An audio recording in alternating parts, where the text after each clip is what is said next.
Welcome everybody to sunny San Antonio here as the Trinity Tigers get ready to take on the Howard Payne Hornets in the home opener for this 2024 softball season. My name is Caleb Reed, joined in the booth by Josh Mitchgamba. And Josh, it is going to be one incredible game, and also what fantastic weather we have here for this home opener.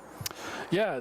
Home opener shouldn't have been. We were waiting for this coming up on Saturday, but the home opener because we didn't have good weather last Saturday up in Brownwood.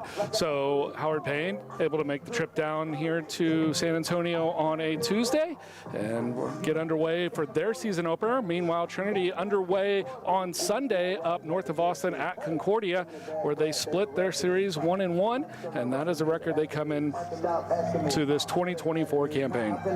And of course, that one win being an absolutely fantastic one, a 5-4 final there up in Austin, Texas. That one going well into the 9th inning and walked off by, well, not walked off, but the go-ahead runs being scored by the young Samantha Tagawa, freshman coming into this team, and she's definitely made a very big impact here out of California, and likely one of the big reasons why she's getting the starting nod here this afternoon. And speaking of the starting nods, let's take a look at the Yellow Jackets. You'll have Elise Munoz starting off with Michaela Wesley, Amber Williams, Michaela Fuentes, Ashley Blaylock, Kayla Camacho, Cameron Gomez, McKinney Signs, and Madison Kaysen. And for the pitcher for the Yellow Jackets will be Bree Kaysen, and for the Tigers it's going to be Jordan Arce, who got off to a really good start last Sunday. Arce picking up the win there in game one. Had to see a little bit of action there in game two, which was a big factor in that big loss. Of course, a very high scoring loss, a 9-12 final in game number two. But Arce over 130 pitches during that first game and ended up having to get a little bit extra action. One of the big reasons why she did not go very far during that second stint. Two straight balls here to start it off against Elise Munoz Jr. out of Tucson, Arizona, and actually a lot of transfers on this Howard Payne team. Getting ready for the pitch.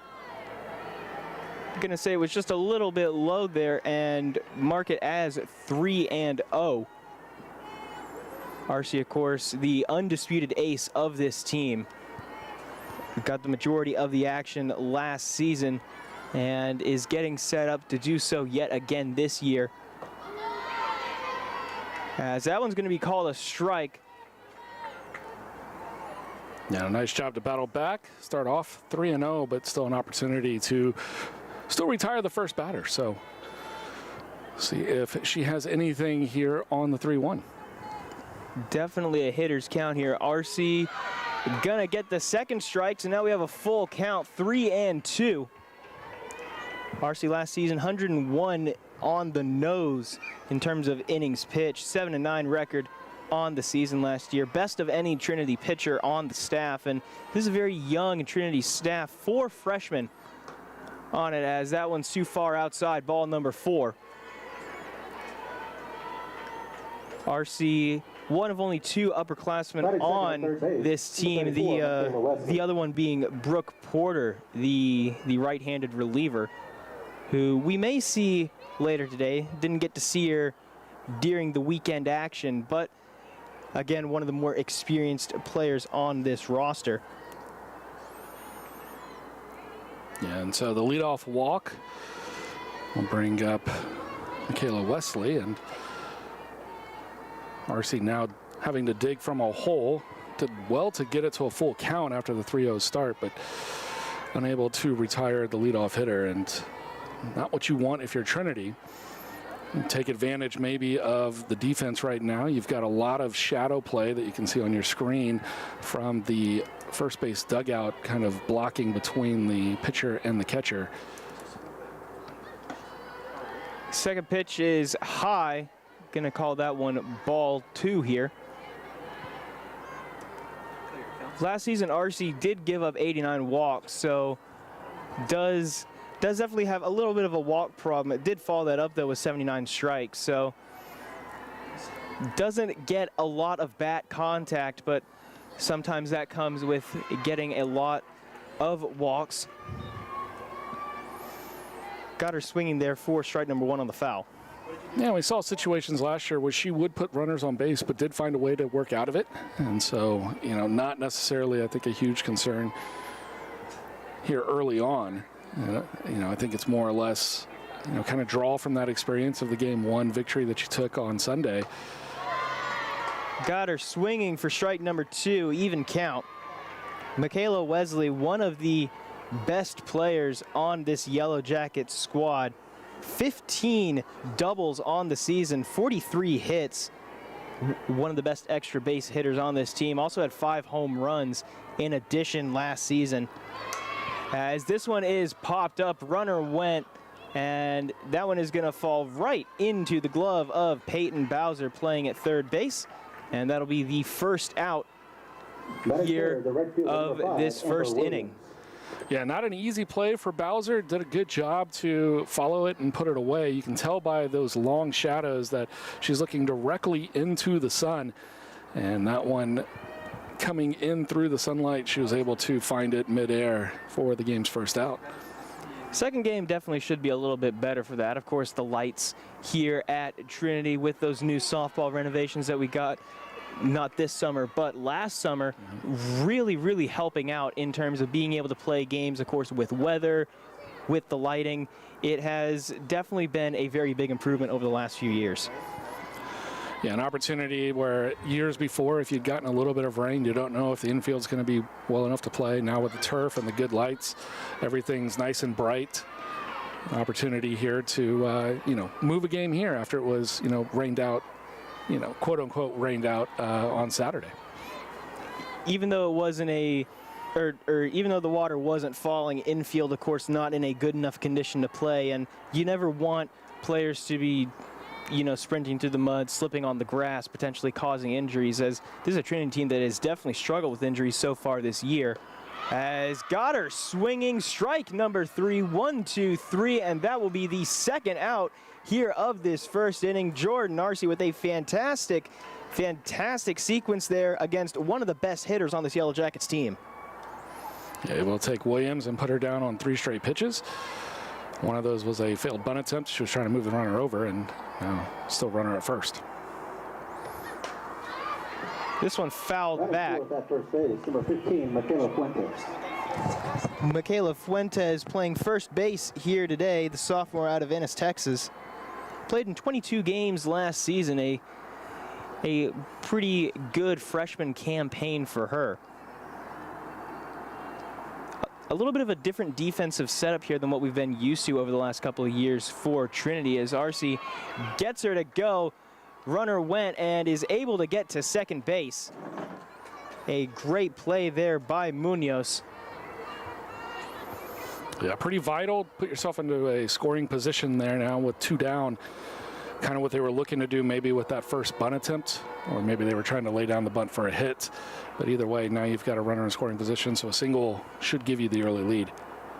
Runner on second, 2 out, 2 strike. The pitch, got her swinging strike number 3, and that will be the end of this first inning. After allowing a runner on base, Jordan Arce goes 1, 2, 3 to end out the inning. And it is going to be Trinity coming up to bat after this.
And so getting ready for the start of the bottom of the first inning here, we are going to get our first look at Howard Payne's pitcher, Bree Kaysen, who had an absolutely fantastic junior campaign last season, senior out of Telephone, Texas. First pitch taken for a strike there by Baltzel. Yeah, Baltzel leading off. She'll be followed by Del Toro and Tagawa, Boudreaux, De La Luna, Williams, Lee, Bowser, and Watson. Baltzel, the sophomore out of Antioch, California, had a pretty good freshman campaign. This pitch is lined directly to third base, and a very good heads-up play looking basically directly into the sun there was number 34, Michaela Wesley, junior out of Georgetown, Texas. And now we're going to get to see Hayden Del Toro coming up to bat. Not one of the biggest power bats on this team for sure, but boy, can she run and turn a single into a double very quickly. Yeah, and a great job there for Howard Payne to start off, retiring Baltzel. She didn't get retired very much. She was 5 for 8 in the series against Concordia on Sunday, and they start her off with getting the leadoff runner off for the Tigers. So Del Toro is going to have to start something here. We'll see if she's got that speed working for her. So far, no hits for either side. Del Toro hoping to change it here. Kaysen getting ready for the pitch, the wind, and this one's just a little bit outside for ball number 1, so 1-1 count. Whenever I was talking with Coach Bailey Wittenauer just earlier today, actually, she was incredibly complimentary of Del Toro, talking about how smart of a hitter she is, and also how easily she's just able to get a ball into the outfield whenever it's needed, as this one is tipped over to the top of the visitors' dugout. And it's something that Del Toro did a good amount last season. One of the more undersung players on this roster, considering the big names that were on this roster last year and also this year. Kaysen getting ready for the pitch, the wind and the throw. This one is hit well into left field. Going back and getting it is Kaysen again. This one, Madison Kaysen, the junior out of Telephone, Texas, playing in left field. 13, Sammy Tagawa. Played in all 39 games last season and gets a relatively easy pop-up there. Of course, staring directly into the sun can't be too easy, but able to get it here. And now Samantha Tagawa coming up to bat, the freshman who had the go-ahead triple in game number 1 in Concordia. Yeah, 3 RBI on the season. Of course, everything on the season coming on Sunday. The on-base plus slugging over 1,000, so triple will definitely help those with lower at-bat numbers early on in the season, but Trinity swinging the bat a lot better than what we saw early on in the season a year ago. They struggled mightily, didn't get their first win until almost well into the campaign, losing a lot of close scoring games. So it was really nice to see them take the victory in that 5-4 close extra inning contest. The close games were a very, very big issue for Trinity. Looking back on last season, it was a very big issue with Trinity, and in particular the bullpen just kind of stalling out. 11 of their 28 losses on the season came whenever they were leading in the 3rd inning or later. And it was just a very, very rough campaign for them on the season after the starter went out. And definitely looking to be improving that this season. Again, bringing in a lot of talent, but also another year of Jordan Arce, who has just been absolutely phenomenal over the last year. This pitch going to be called a strike, so it'll go to a 3-2 count. So full count, 2 outs here. And Bree Kaysen almost about to do what she does so well. Only a 3.57 ERA coming after last season. And the senior definitely has experience in a number of situations like this. This one is poked. This one's past the second baseman, and this is going to be the first hit of the game. Samantha Tagawa poking one through the gap, and this one is going to be the first base hit of the day for the Tigers. Yeah, and a huge base hit with 2 down, maybe get something started, and if nothing else, you at least prevent the 1-2-3 inning, sending RC and the defense back out there very rapidly. So a great job there for Tagawa, hitting .375 coming into the game, and starts us off with our first hit here. Batter coming up to the plate now is Hannah Boudreau, the freshman out of Pearland, Texas. First pitch swung on and missed, strike 1. Yeah, trying to make it a quick 2-0 score there on that swing. And I'll take it on the first pitch. If you think you're getting a nice ball right down the middle, why not take a shot? Just a little bit delayed there. Kaysen getting ready for the windup. This one is, couldn't tell if that one was hit by Boudreau or if it ricocheted off of the mask of Gomez. But either way, it's going to be called foul, strike number 2. And Boudreau hoping to avoid going down 1-2-3 here.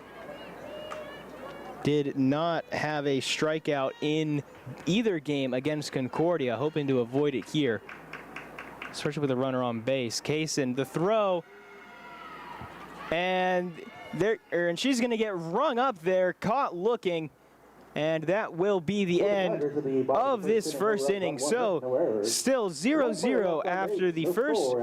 We're going to take a quick break as we get ready for the Howard Payne Yellow Jackets to come back up here on the Tiger Network.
Getting ready for the top of the second inning. Going to be leading it off for the Yellow Jackets is going to be Ashley Baylock, sophomore out of Georgetown, Texas, just up the road here in the Central Texas area. First pitch by RC is good for a strike, make it 0-1. Baylock last season, 21 games, so again, another very good freshman campaign for .273 average on the season. Did get a triple on one of her 6 hits on the year, as this one is popped up in the right field, going to be called foul as it bounces off the net. And with an 0-2 count coming up, RC hoping to get another strikeout, make it 3 strikeouts on the day for her. But that sun is definitely playing a little bit of an impact. You saw there whenever she was reaching over to catch the ball, having to shield her eyes a little bit as this sun is starting to go down. Yeah, the sun not only affecting the position players out there, but also it's got to be affecting the hitter ever so slightly. And we talked about it last inning with the shadow play, and now you're seeing that shadow almost completely encompassing everything right up until the circle. So that ball is coming out in the bright sun, and then all of a sudden you're trying to follow it in through the shadows. It's going to play just enough of a trick on your eyes, make it a little hard to be on top of it. This one popped up going into the next door backyard. So managing to stay alive here on the 1-2. Baylock, the DH for this game. After this, it is going to be Kayla Camacho and Cameron Gomez. For this one, RC, this one through the legs of Jordan Williams. And Williams, not normally the catcher for the Tigers, having to be kind of pressed into service due to a thumb injury to Dawson Debussy, who wasn't planned to be the starter for this season. Abigail Miller, the typical starter, as that one is rung up for strike number 3. A fantastic high pitch to catcher looking. Yeah, Blaylock might have thought that was way too far inside. You saw the way she jumped back, but I think that was called, I think, on 2 or 3 pitches early on in the first inning, and look for that strike zone to kind of be a little bit higher than normal and maybe a little bit more inside than what the Howard Payne hitters are maybe looking for. The issues with the sunlight and the ball as well, as this one is poked out into the foul grounds of right field. The issues with the sunlight and the ball could also be having an effect on the umpiring as well, if they can't catch on to it. Yeah, you've got to be able to pick up the ball pretty quickly, and it's tough, like with that sun being right there, and you're going to see it next. We'll probably start seeing the bats will start coming alive as they get second time through the order, but also second time through the order, everything in the infield is going to be in shadow. It's going to make it real easy to see. Very healthy hack there by number 16, Kayla Camacho, junior out of Sealy, Texas, who also doubles as one of the pitchers on this staff as well. 1 out, 2 strikes. RC the pitch. This one is poked down. RC with the throw and gonna get her at first. A little bit of contact there between Camacho and Carson Lee, and that will be the 2nd out of the inning. Batting third, the catcher, number 4. Yeah, you saw Lee come up. I think she was a little concerned. I thought she was probably inside the line, and Camacho running. Normally you'd be that half step on the other side. We don't have a situation where we have the 2 first base bags. That's being done around a lot of leagues for safety. It might be something the NCAA looks at down the road, but fortunately both players able to walk away without too much of an issue there. An injury to Lee would be absolutely devastating, because again, this is a team that is kind of a little bit thin on depth at the moment. Of course, just before the strikeout, I was talking about Abigail Miller tore her labrum over the offseason, will be done for the year most likely. As this one is popped up and gonna go over the head, and that will be the first base hit of the day for the Howard Payne Yellow Jackets. Number 4, Cameron Gomez, the one who is able to get that one, the catcher. Next up for Howard Payne. Yeah, Munoz with the leadoff walk back in the first, and Gomez with the first hit here. And again, 2 outs, delivering a hit. Keeps you from that 1-2-3 inning, allows your defense to get just a little bit more of a rest, allows your pitcher to not have to go right back out there. Those 2-out hits can be pretty beneficial, maybe not for this inning, but as the game goes on. That one just a little bit too far inside there, going up against Signs. McKenna Signs, sophomore out of San Marcos, Texas, playing shortstop today. Kind of rotates around the infield a lot. So expect her to kind of move around defensively, not only throughout this game, but throughout the season. That one's going to be called ball 2, so 2-0 count coming up. And RC, again, kind of going through a little bit of an issue in terms of allowing runners to get onto base before cleaning it up. Hoping to avoid a big inning by Howard Payne here. 3-0 coming up, as that one was just a bit too far inside.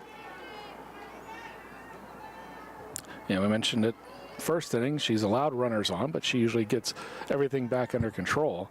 She only allowed 1 runner in the first inning, and looking at the possibility of 2 on here. Gonna get the first strike of this at bat, make it 3-1 here, and potentially clawing it back.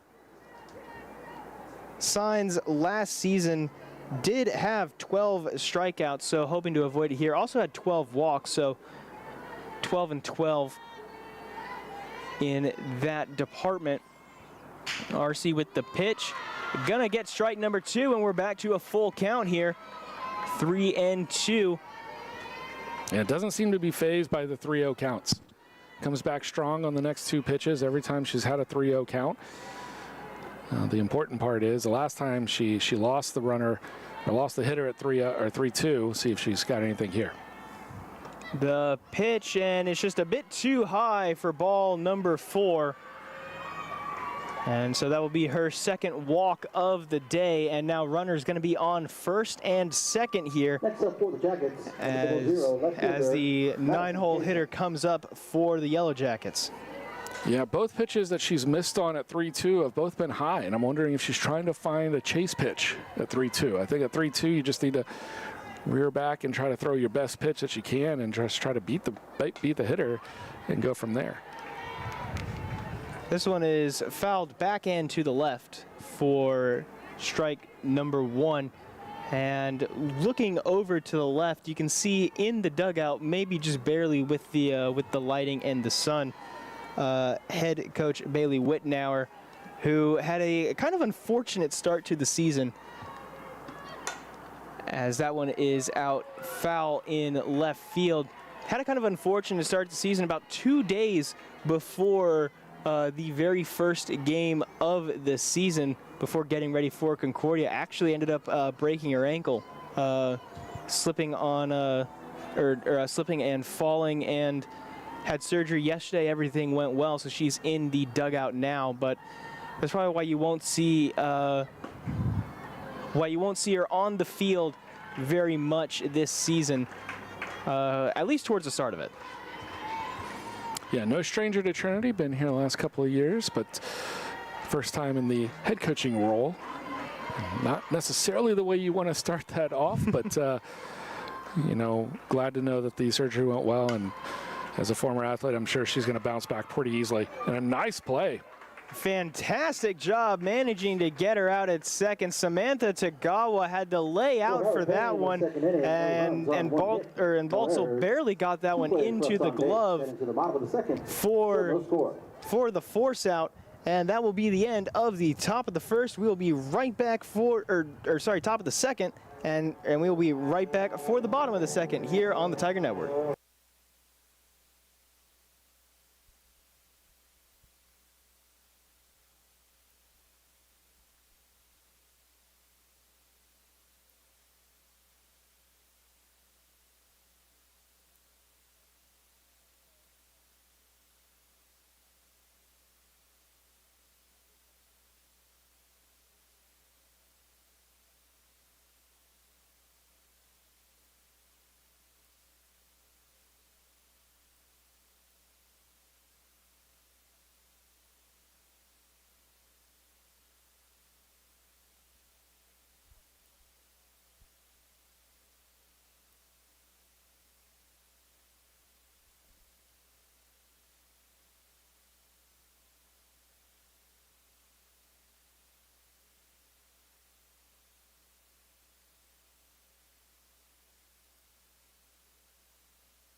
De La Luna. Welcome back here to the Tiger Network here as Trinity University softball going up in the home opener against Howard Payne University softball. And right now we are seeing at the plate Marina De La Luna, the home run queen, returns to her court here at Trinity University. Broke the career home run record last season with 4 home runs on the year, led the team in that category, and looking for a lot more here during this 24 campaign. Kaysen with the pitch. That one's going to be called a strike, so 1-1 coming up. De La Luna last season, I mean, just can't say enough good things about her. Started in all but one game last season and led in basically every single batting category you can think of. As this one is hit well going into right field, going up to grab it is going to be Williams. Amber Williams playing right field today, kind of the utility player, can move around a lot of different places. And now we're going to get a look at the catcher, Jordan Williams, who's, again, been kind of pressed into that role this season. Yeah, and that last at-bat for De La Luna, it looked like it came off the bat a little bit sharper than it actually did. It got hung up a little bit, so an easy play out and right for Williams, but nice swing, and it definitely looked a little bit better from our position up here right off the bat. It definitely did look like a very good angle at first, but then it just kept on rising and rising and rising, and just kind of died once it got over the top of the net. But that's one of the things that De La Luna has, a ton of power, as does Jordan Williams, another really good hitter on this team. That one's going to be called a ball. So 1-1 coming up here, but Williams, again, played in 42 games. Did have kind of a bit of a strikeout problem last season, led the team in that category, but does have some good hitting when it matters the most, as that one is going to be a ball for a 2-1 count coming up. Yeah, over the years, Jordan Williams really improving on her take pitches. Her eye has gotten a lot better and maybe a little bit more free swinging early on in her career. But when she does make contact, it's usually given a pretty sharp ride. So you like to see her swing, but you also like to see this new and improved, not chasing everything and kind of letting the pitch come to her type of approach that she's had both last year and, early on so far in 2024 campaign. Did have 12 walks last season. One of the best numbers in terms of players who are returning. The only other better player was Carson Lee. As this one is popped up going into left, going back and making the catch is Signs. And Signs is going to be able to put this one away for the second out of the inning. Yeah, nice play for Signs. A little bit showing the range that she's got out there in short. Making that play in what I would say not even shallow left, but probably more maybe left field. Probably could have given it off to the left fielder coming in, but it might have been an easier play with the sun being right in line with the left fielder looking in towards the plate. Maybe an easier play for the short to take. She was already tracking it basically as soon as it had left the bat. As speaking of Carson Lee coming up to bat here in the 7th spot. Lee last season, the best walk numbers in terms of players who are returning this season, had 14 of them last year. As Kaysen getting ready for the 0-1 pitch. This one is knocked directly to third base, and a very quick play there at the base, and just like that, Kaysen gets out of the inning yet again scoreless. So we will be right back after a quick break, getting ready for the Howard Payne Yellow Jackets to come back up to bat. Their second time through the order here at Trinity University.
And so getting ready for Howard Payne's second time through the order here. It's going to be Munoz coming up Top of the third inning, leading to off bat at the top of the order to for start it Howard off. Payne. She walked in Number her one, first Elise appearance. Munoz.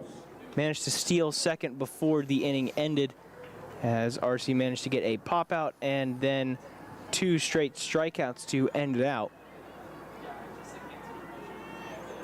And once again, RC doing a very good job of, once she gets runners on, not really allowing too many more, as that one is outside for ball number 1. RC comes into the second time through the order, having 2 walks and 3 strikeouts after having faced 9 batters.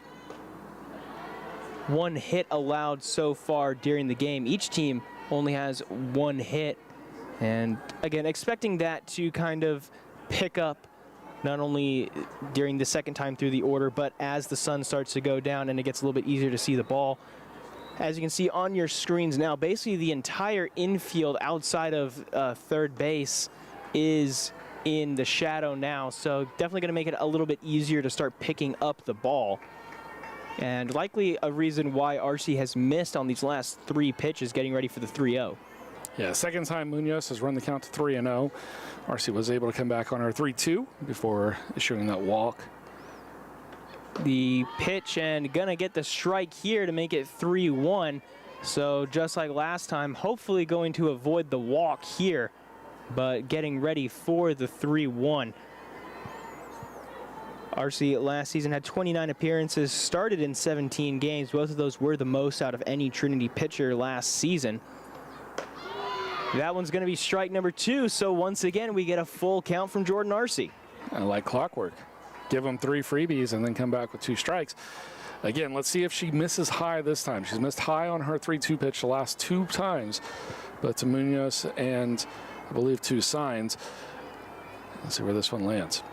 RC with the wind up the pitch. This one is hit to Bowser. Bowser with the throw right over to Lee at first, and this time gonna get the ground out to get the first out of the inning.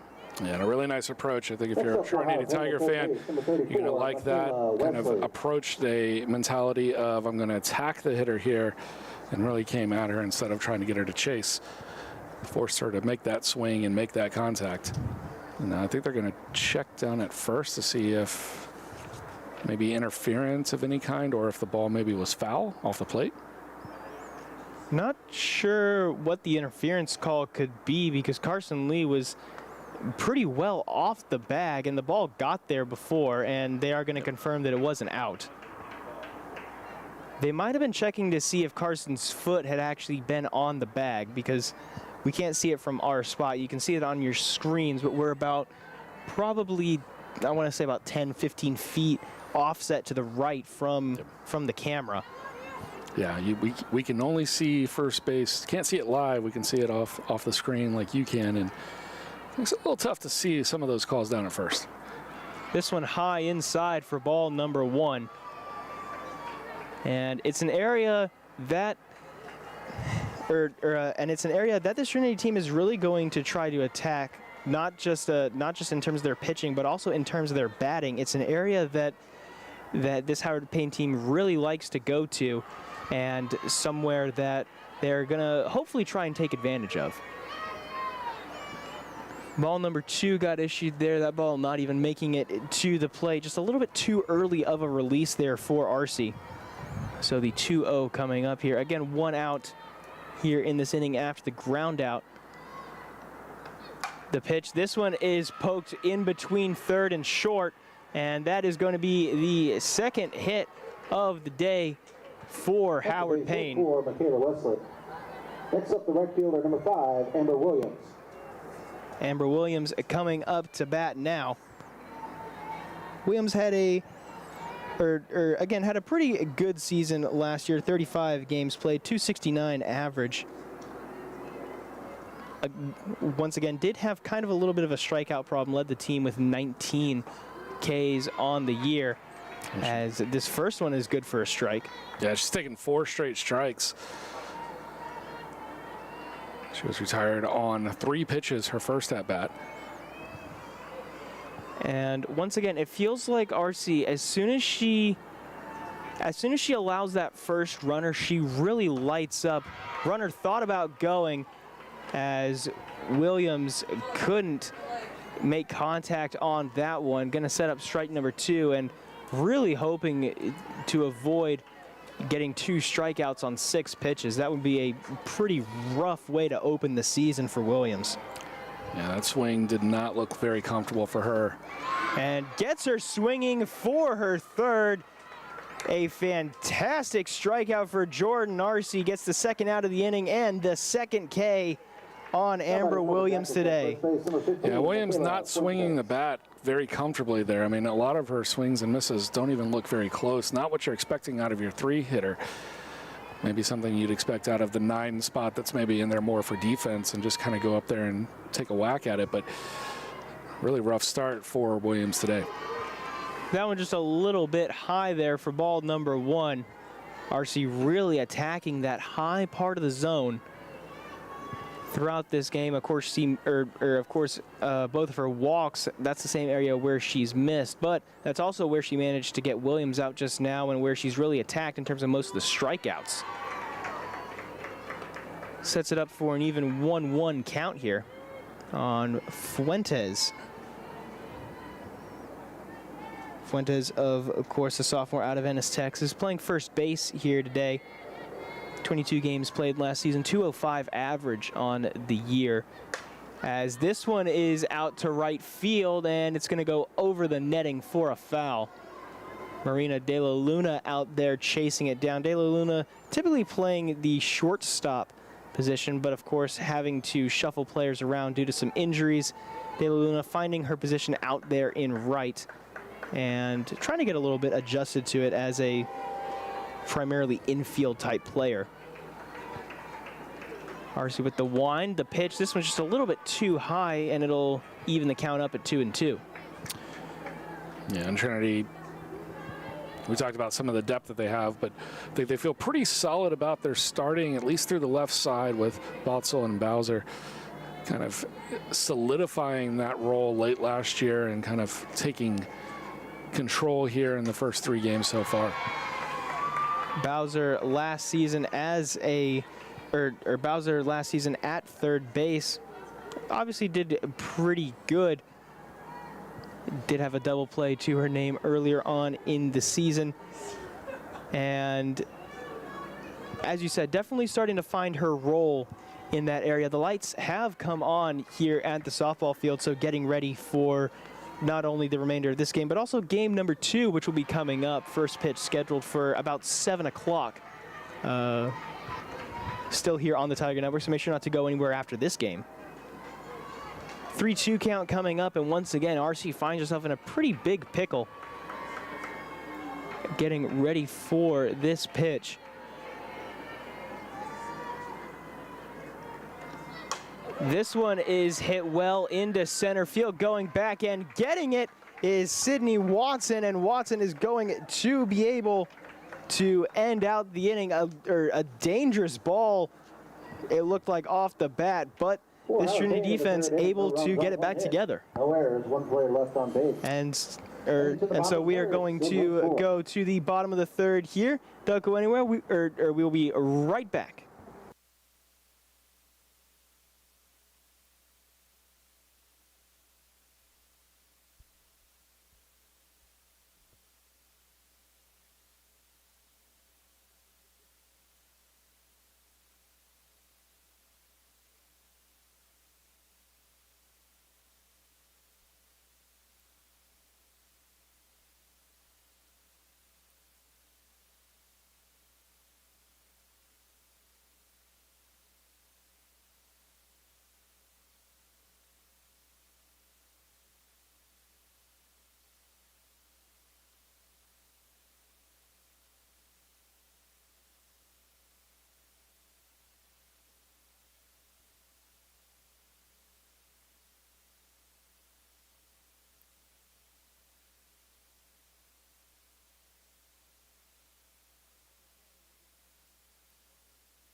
And so getting ready for the bottom of the 3rd here at Trinity University. Peyton Bowser coming up to bat.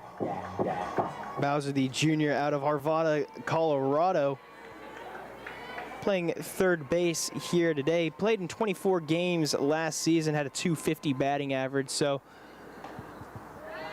pretty middle of the road, but of course you definitely would prefer to be above average than below. First pitch there by Kaysen went for ball number 1, so a 1-0 count coming up for Bowser. Wind up and the pitch. This one going to be foul left side. Kaysen gave up that 2-out hit for Tagawa back in the first, and then shut the Tigers down in order last inning. So still Bowser batting here in the 8th spot, so she still has Bowser and then Watson on deck to go through the order for the first time. But Tigers 143 hitting right now through the first 7 batters. See if they can turn their fortunes. This was just a bit too far outside. Going to be ball number 2 here. Kaysen last season did allow 42 walks, but considering her very high innings pitched number, definitely far from the worst that you can do. This one once again, oh no, that one's going to be called for a strike. Looked a bit outside from this position, but instead of a 3-1, it's going to turn into 2-2. So Kaysen getting ready for the windup, hoping to send Bowser down on strikes. That one just a bit too far outside, so moves the count to full 3-2. Yeah, those last 2 pitches kind of felt like maybe the same spot, but I do think that the called strike was a little bit more over the back of the plate, and that one a little bit more just off of it. So I think the ump's been pretty spot on the last couple of pitches. This one is hit by Bowser, and a good little throw out there. Looked a little bit off target on the throw from Camacho to Fuentes, but managed to get the out nonetheless. And now Trinity going to send up their number 9 hitter, Sydney Watson. Watson, the junior out of San Antonio, Texas. Yeah, great job by Fuentes to web that one, as it looked like that might have gotten away from her. And now Watson a chance, who had her own web gem last half inning, chasing down that long fly ball on a line drive to end the inning. Out there in the outfield is basically where the sun is at this point. The infield completely shaded now. And so that'll definitely make it a bit easier for the batters to start picking up the ball. Expect to hear a lot more contact on the bats throughout the rest of this one. 1-1 count, as this one's just a bit too low and outside. Watson last season appeared in 30 games, an 0.67 average. Definitely known more for her defensive abilities than her offensive abilities, but has been a very reliable player whenever you need it, and hoping to perhaps poke one into the outfield and get Trinity's 2nd hit of the game. Still only 1 hit so far, and of course that 1 hit coming from Samantha Tagawa.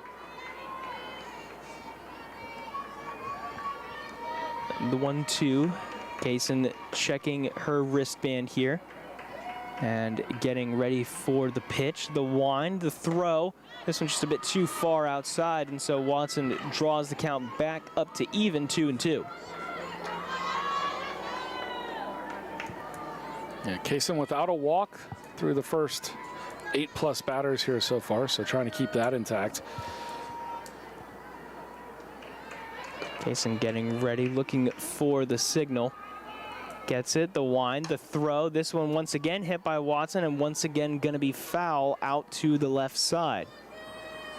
Yeah, Wesley guarding that line right there on down the third baseline.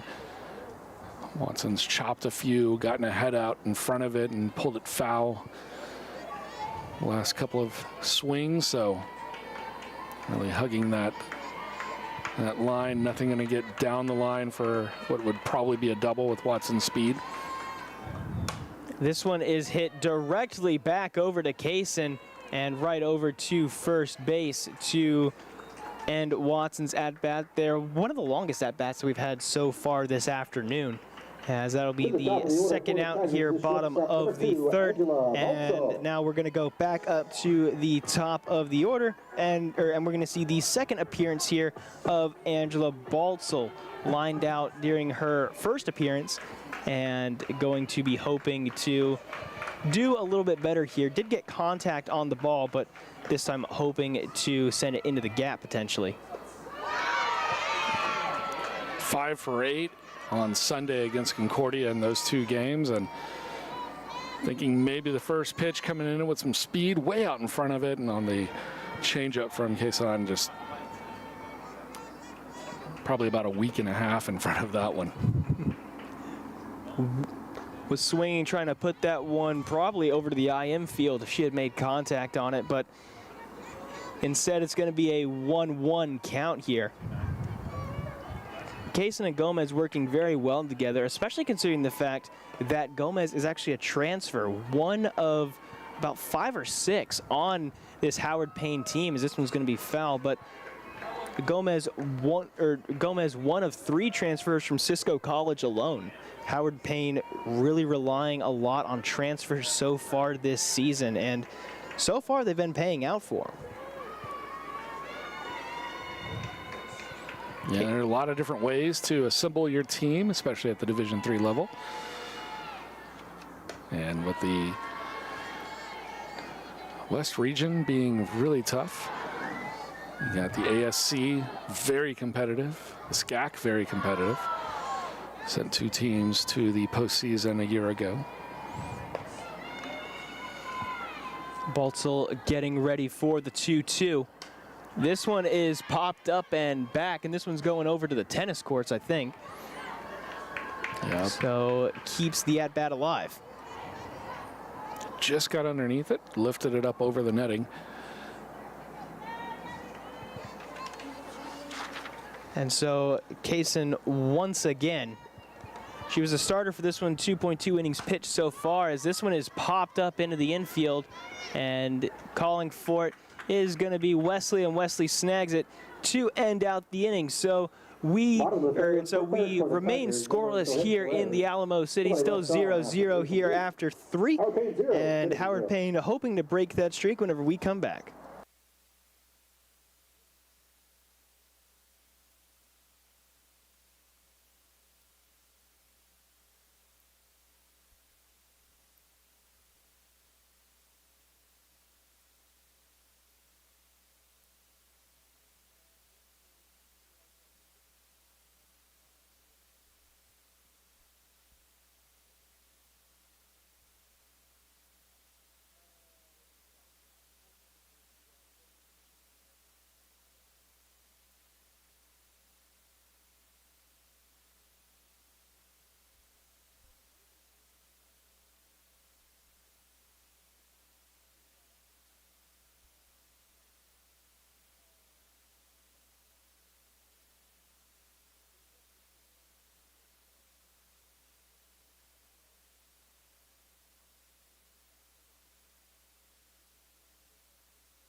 And so getting ready here for the top of the 4th inning. Jordan Arcee still in the circle here for Trinity. 3 innings pitched as a starter, 2 walks and 4 strikeouts for her on the day after 13 batters faced.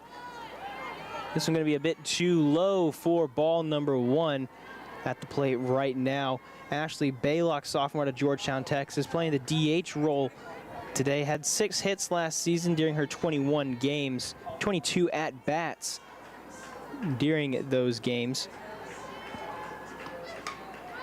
as Arcee gets her to foul off this one, and it's very quickly 1-1. Seeing Jordan Williams there behind the plate. Williams typically playing at the first baseman position where Carson Lee is right now. but she's adjusted very well to that position so far. Of course, lefty catcher, not something that you see too often here in softball. This one is hit very well into center field. Going back is Watson, and once again, Watson has a very good play in center field, showing off her defensive abilities here for the Tigers. Yeah, made that one look very routine, very easy. Felt like she had tracked that one off the bat very well, and good range for Watson. And so we're going to get a look at the two-way player here. Kayla Camacho plays both a second base and also does a good bit of pitching as well. This one going to be low, call the ball, so 1-0 coming up. Camacho, yet again, another transfer, and again a transfer out of Cisco College. So Howard Payne definitely using not really the transfer portal here at the D3 level, but definitely relying on a lot of outside talent and bringing them in and developing them themselves. 2-0 count coming up here for RC. And it's been something that we've seen so far. RC gets into high ball counts. 3-0 coming up. Gets into some very high ball counts and then has to kind of dig herself out of the hole. 3-0, 1 out here, top of the fourth inning, as the field is now almost completely in shadow. And that one's going to be called a strike. So once again, 3-1 count coming up. And in these situations, she has missed high twice. Has managed to get a couple of strikeouts in counts like this, but again, has also walked a couple of times. So a little bit of a 50-50 day for her in this situation, as that one is going to be a walk there for Camacho, and another one gets on base. That's going to be the third walk of the day for RC. The catcher, number 4, Cameron Gomez. As Cameron Gomez coming up to the plate. Earlier on during this game, she had a hit, went right up the middle. One of only 2 hits so far today for the Yellow Jackets. This one is hit very well into left. Going up and grabbing it is Hayden Del Toro. Had to make a play on the run, but Del Toro, using that speed, did a fantastic job in fielding and able to get the second out here Next up, the shortstop of the inning. McKenna Signs. So now McKenna Signs coming up to bat. Signs played in 36 games last season, 326 average off of her 86 at-bats. This one looked to be a bit inside from this position, but gonna be called a ball here, so 0-1 for Signs. Signs last season, 13 RBIs and went 12 for 12 in terms of strikeouts and walks. Walked earlier on today. This one looked like the exact same spot. RC doing a great job of pinpointing that one, finding the weak spot in Signs' swing, as now it'll be an 0-2 count. Signs hoping to avoid being sent packing here. The pitch caught her looking, and that will be the end of the top of the fourth. A fantastic sequence there by Jordan Arce after allowing one on base due to the walk. Goes 1, 2, 3. Left on base, headed to the bottom of the fourth. Still no score. Strike, strike, strike to get Signs looking. And we're going to take a quick break before getting in to the bottom of the fourth here on the Tiger Network.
And so getting ready for the bottom of the fourth, being led off by Hayden Del Toro, had that fantastic defensive play earlier on in the fourth. First strike called. So it's going to be 0-1 here for Del Toro, the sophomore, who had a fantastic freshman campaign, led the team not in terms of hits, but in terms of steals. She was a base stealing machine. Gonna call that one a strike as well, so 0-2 coming up. Del Toro as a runner, 16 stolen bases, 19 attempts, so a fantastic move by her this, or last season.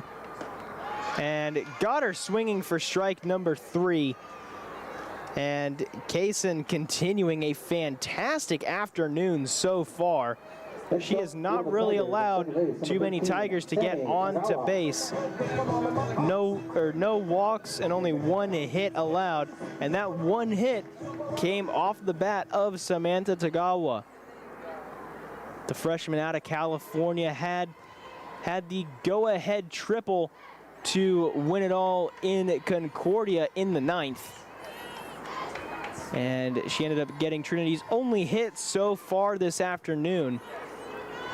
That one, a nice one that just went under the glove of the second baseman. First strike called, so 1-1 count coming up. All ones on the scoreboard right now. 1 ball, 1 strike, and 1 out for number 1-3. Kaysen the windup, the pitch. This one is hit directly to third base, and once again a big ground out play there for Wesley, who is able to keep this one from being a hit, and sets up Hannah Boudreau getting ready for this, and one of the 2 Tiger twins on this team. Her sister Sydney Boudreau, who is not a part of the starting lineup tonight, but we will definitely be able to get a look at her throughout the season. This one fouled out to the right and once again ends up in the next door backyard. Kaysen doing a great job of effectively pitching to contact, letting the defenders behind her kind of take charge of a lot of stuff, and type of a game that last year really frustrated Trinity. This one hit directly to the second base, and that one will be the 3rd out of the inning.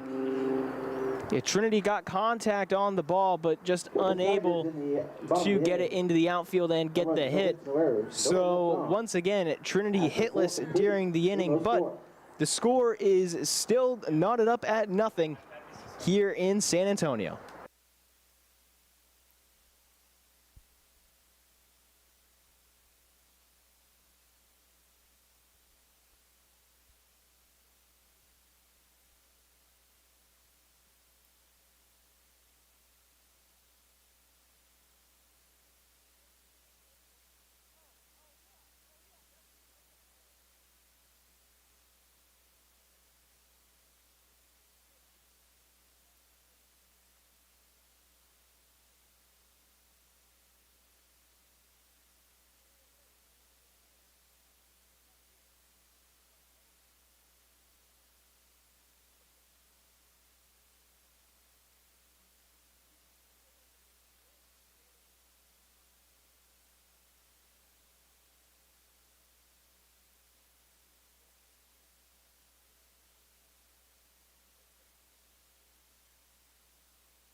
Getting ready for the top of the 5th inning here, as Madison Kaysen, sister of Bree Kaysen, getting ready to lead this one off. The 9-hole hitter for the Yellow Jackets.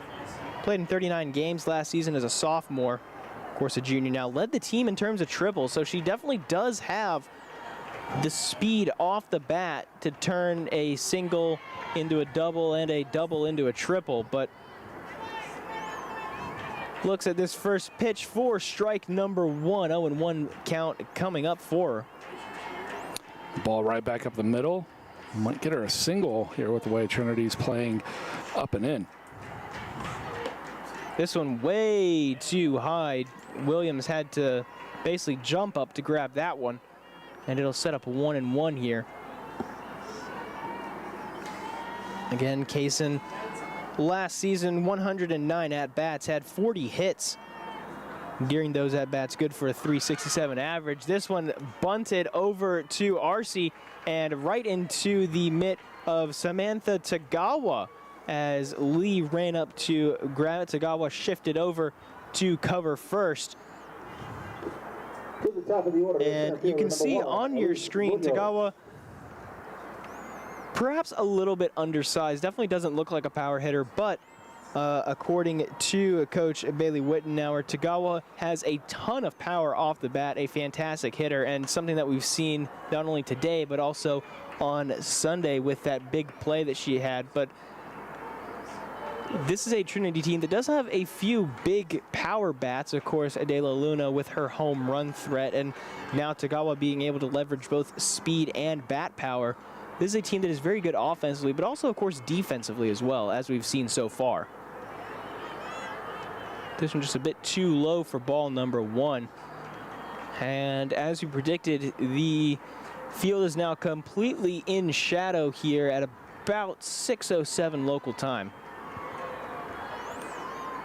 Yeah, Munoz was able to draw the leadoff walk of the game. Doing a great job of fighting the sun early on, but then she grounded out to third, or grounded out to third, back in the third. So 0 for 1 on the day, but 1 for 2 getting on base. This is the third time through the order now for the Yellow Jackets. Has Arce with the pitch. That one just a bit too far outside on the lefty batter, so 2-2 count. Again, only 1 out so far during this top of the 5th inning. And a very low scoring game so far, still 0-0. Very low hitting as well. Only 3 hits by both teams. This one is not going to be another, as a rifle of or an absolute rifle of a throw there by Baltzel at shortstop.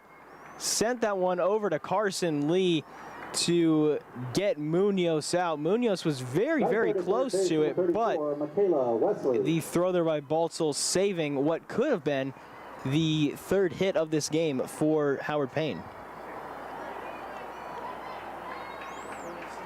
So coming up now, Michaela Wesley, junior out of Georgetown. This one is popped up into right. Going over is Tagawa, and Tagawa's going to reach up and get it to end out this top of the 5th inning. Had to sprint over for it. De La Luna was in the area as well, but Trinity able to hold the Yellow Jackets scoreless, and we will go into the bottom of the 5th, getting ready to see what Trinity can do here in San Antonio.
Marina De La Luna returning to the plate once again, and we've already talked a lot about her batting prowess. Don't need to harp too much on that, but let's take a moment to focus on Bree Case. And of course, coming into this game, we knew that she would be the day 1 starter, as this one almost slipped under the glove of third base Wesley, but managing to get her out at the first base nonetheless. But Kaysen, what a fantastic afternoon she's having so far during her first start of 2024.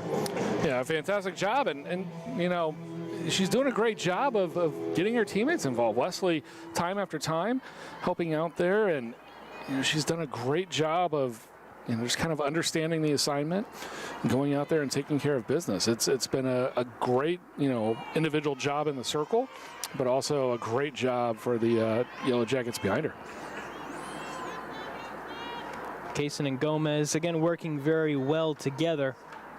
And this is a team that did actually kind of a little bit under expectations last season, 15-24 record, as this one's just a bit too far outside there for Jordan Williams. But 15-24 record, 8-19 during conference. Obviously numbers that you would prefer to be reversed whenever looking at the season records. But they did pretty good for themselves on the road, 11-14. Of course, obviously a losing record on the road, but 11 wins on the road is very impressive whenever you're only playing 25 road games. Yeah, you know, if you could be around 500, you know, and do better at home, you're going to put yourself in a pretty decent spot. Like we said earlier, you know, both of these teams, you know, respectively, you know, middle of the road in their conference. And that's not a slight at either team. Their conferences are probably two of the best in the entire country. And so, you know, there's really no shame in being middle of the road in really, really good conferences. And so, you know, to be 11-14 on the road, a lot of those are going to be conference losses. You know, you're facing some very, very good teams.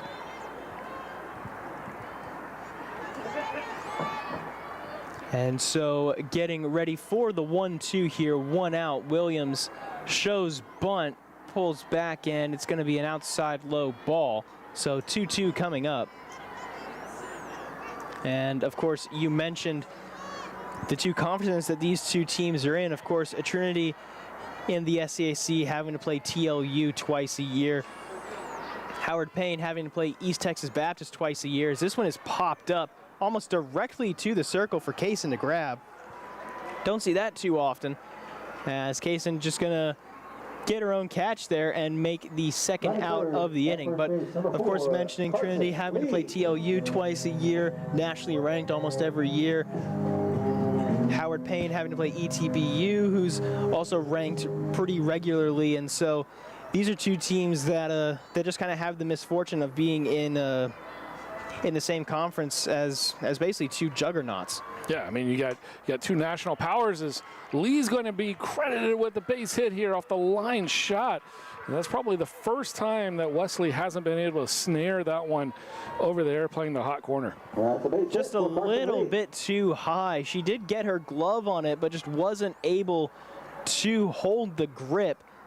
And so Lee is going to get her first hit of the day. Actually, her first hit of the season. She went 0 for 5 last time out at Concordia. Did have a run off of a single walk, but her trip over to Concordia definitely not the best. Again, 0 for 5, did have a run off of that walk, but also had a strikeout and just a very rough showing for what was a pretty good freshman campaign. 42 games, 319 average on the season, and just kind of a little bit under expectations for Lee so far this season. But of course, it is still very early. A lot of games left to play, as we're going to see Peyton Bowser coming up here after a little bit of an infield meeting. All the infielders trying to talk to Kaysen, maybe try and figure out what the strategy is here. Yeah, they're actually going to pinch hit Sydney Boudreau for Bowser here. So runner on, 2 down. Bowser being pinch hit for by Boudreau, and first swing a little undecided, I would say, at best. Sydney Boudreau, the freshman out of Pearland, Texas. She went 0 for 4 in her 4 plate appearances at Concordia. Did play in both games, though. And hoping to get her first base knock of her collegiate career. Not going to get it there. Very healthy swing to make it 0-2 there. That ball just a little bit too far and outside as she kind of resets mentally and getting ready here. 0-2 count with 2 outs. Lee on first. The throw, and that one swing and a miss. Ball was just a bit too far outside for her. And once again, it is a scoreless inning for both the Yellow Jackets and the Tigers here in San Antonio. We're going to take a quick break before we come up to the top of the 6th inning here at Trinity University. Don't go anywhere. We'll be right back.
All right, welcome back. Top of the 6th inning, and we've got some defensive changes here for the Tigers. We'll get to those in a second, but Amber Williams, 0 for 2. She's seen 6 pitches, and she struck out twice. That'll make it 7 straight strikes from RC against her. Getting a little bit of shifting here in the defense. De La Luna has moved over to third, and now in right field is going to be Ella Whitaker, freshman out of Roanoke, Texas, the utility player who did see some action in Concordia. Got to go out there for some fielding. Didn't get the ball hit to her out there. And it looks like the rest of the field is basically the exact same. RC still inside the circle. RC's gone for 5 innings so far today and gets a very good swing there out of Williams. It's honestly been the best swing that we've seen from Williams. The last at bat, she looked very either just mixed up on the pitches, trying to guess at what RC was coming with, but both of her swings were just absolutely guesses, as that one maybe is too, and that's the hat trick there. 1, 2, 3 goes Amber Williams. A very rough start to this 24 campaign for her. She did lead the team in strikeouts last season with 19, and getting started off with 3 so far tonight is definitely not the start that she was hoping for. RC able to send that one almost right down the middle, it looked, from this position on Fuentes. Fuentes 0 for 2 so far in the day, had a strikeout in the first and then flew out to Watson.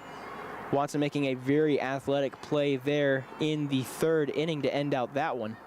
As this one is popped up to center field once again, Watson going back and gonna get it. So that is the 2nd time that Fuentes has sent a ball over to Sydney. And just like that, there's already 2 outs here in this top of the 6th. Yeah, for RC, 6 strikeouts on the day. She has allowed the 3 walks and the 2 hits, so more strikeouts than she's allowed runners. Take that if you are a Trinity fan, looking at some pretty solid pitching. You know, Howard Payne figured they had Kaysen coming in. They knew what they were going to get out of her. She hasn't disappointed. And for Trinity, you've kind of looked at the pitching the last couple of years, and you're looking for somebody to maybe come in and be that dominant pitcher. You know, I don't know if RC's at that dominant level yet, but she's very, very effective here today.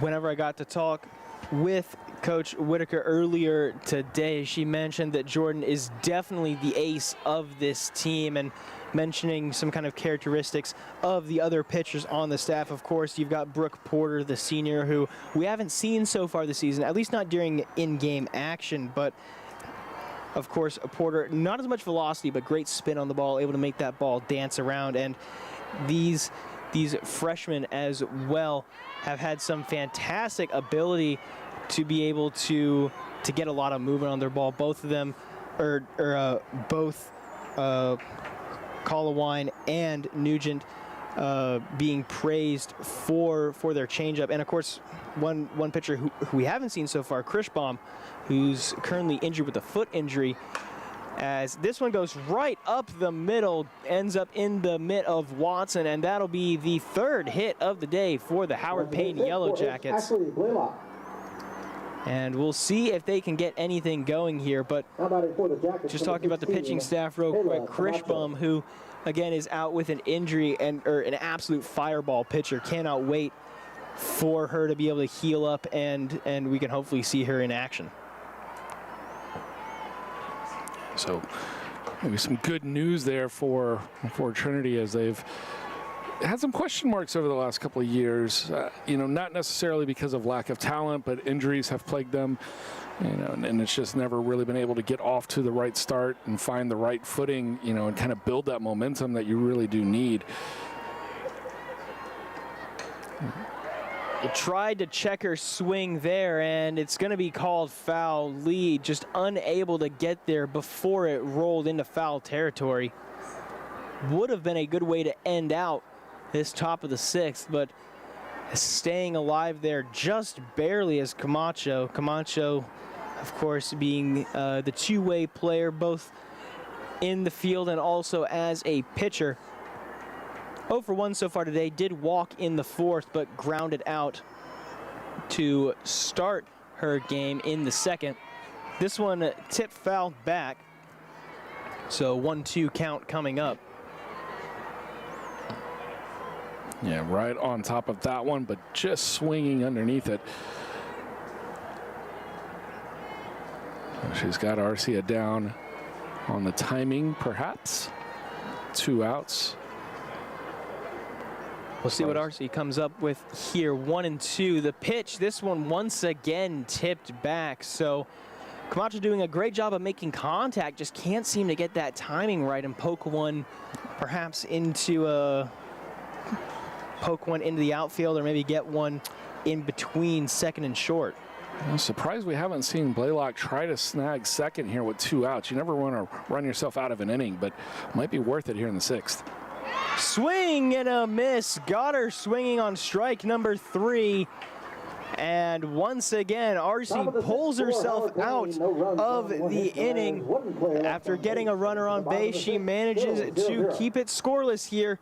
And once again, coming in to the bottom of the sixth, Trinity hoping to perhaps pull away and get their first run of the game and potentially take what could be the game winner here. We're going to take a quick little break here on the Tiger Network, and we will be right back.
Welcome back, everybody, to the bottom of the sixth inning here. Trinity and Howard Payne tied at 0-0, but Trinity hoping to change that up here. Sydney Watson, the junior out of San Antonio, tried to go for the bunt, pulled it back just in time for the ball. And so it'll be the 1-0 count coming up. Kaysen remaining in this game, 5 innings pitched so far, has gotten 3 strikeouts, but has allowed 2 hits. Overall, a pretty good day, but the score still tied. Another hit allowed there as Watson able to get this one into center field, and that is going to be a double for Sydney Watson. A fantastic hit, and that one looked dangerous off the bat. Didn't think that it would be extra bases until Munoz got herself tripped up there going for the ball. And Trinity gets their 3rd base hit of the day and now has a runner in scoring position. Yeah, probably didn't need to dive for it. Like you said, I think she just got tripped up, getting close to it, and maybe reaching down, lost her footing. But a leadoff double here from Watson, exactly what Trinity needed. We'll see if they can do anything. They really haven't had the base runners, haven't been able to string together hits together in an inning. We'll see if they've got something to go here. Baltzel tried to bunt there, unable to make contact on it. She had 5 RBIs last season, 10 hits on the year in her 23 campaign. That one as a freshman. And getting ready for the 0-1 here. The pitch, this one is bunted and foul tip back. So getting ready for 0-2 here and kind of showing her cards a bit early here. Would not be surprised to see the Yellow Jackets kind of move in a bit here and potentially take away a sack bunt opportunity. 0 outs in this inning. So Trinity working with very favorable numbers here. That one just a bit too far outside. And so 1-2. Surprised they went outside there. It's a really good opportunity for Baltzel to just kind of half swing it over to the right side. Maybe let the second baseman play, have a play on it and move the runner over to third with 1 out. See if that's what she can try to do here. This one is foul tipped back. If it weren't for the net, we might have been in trouble up here in the box, but thankfully the net extends a lot higher than we are positioned. And once again, it'll be a 1-2 count here. And for the first time, it feels like there's a little bit of fire in this Trinity team. Not sure if you can hear it on the broadcast, but we can definitely hear it up here. There is a lot of clapping, a lot of cheering going on in that Tiger dugout.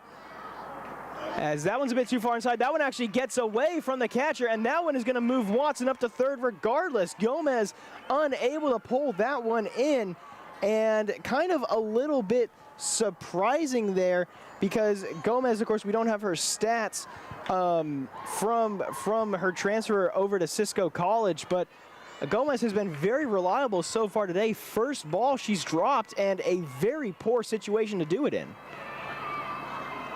The pitch, this one a swing and a miss. Actually, they're going to say there was contact on it, and that one is going to bring Watson in. Baltzel going to second, going to slide, and that is going to be, I don't even know what to call that one. So just back-to-back dropped pitches there from Gomez. She let the first one. The first one might have been called a wild pitch on the inside. It was probably catchable. That allowed Watson to move from second to third, and then that one's just going to be basically a drop third strike. So a strikeout that results in a double and a run scored here for Trinity. Absolutely incredible, and with how hard it's been for both of these teams to get the bat on the ball, that could be the one that decides it here. Trinity taking the 1-0 lead. Yeah, it's a free run, and now you've got a fresh count here with Del Toro as she comes up. So you still have nobody out. You've got a runner back on second, and then you've got a run in already on the scoreboard. So just an absolutely perfect opportunity. Basically would go down as if Baltzel hit a double. And Coach Whitnauer talked about it as Del Toro going to sprint for first, going to be called out there, but Baltzel going to move up to third base. And talking with Coach Whitnauer, very, very supportive, very, very complimentary of Hayden Del Toro. She knows Now batting for Trinity. She knows when to swing. She knows when to bunt. She's got very, very high ball IQ. And in that situation, that's exactly what you need. A sack bunt to now move Baltzel up to third. Yeah, you move Baltzel to third. Now you got Tagawa up, already. 3 RBI on the season, 1 for 2 today. Talked about her hitting ability. An excellent opportunity for her to show everybody here in front of the hometown fans. So Tagawa on 0-1 puts this one into right, and it's going to be just over the fence. I think it almost hit somebody manning a camera, but very fortunate to have missed. And it'll set up 0-2 coming up. Still only 1 out here in the inning with Baltzel on third. This could be a very, very dangerous inning for Kaysen if it starts to slip away. Kaysen setting up, Gomez setting up just a bit over to the right of the center of the plate. This one a bit too far outside, and so it will be ball 1 here.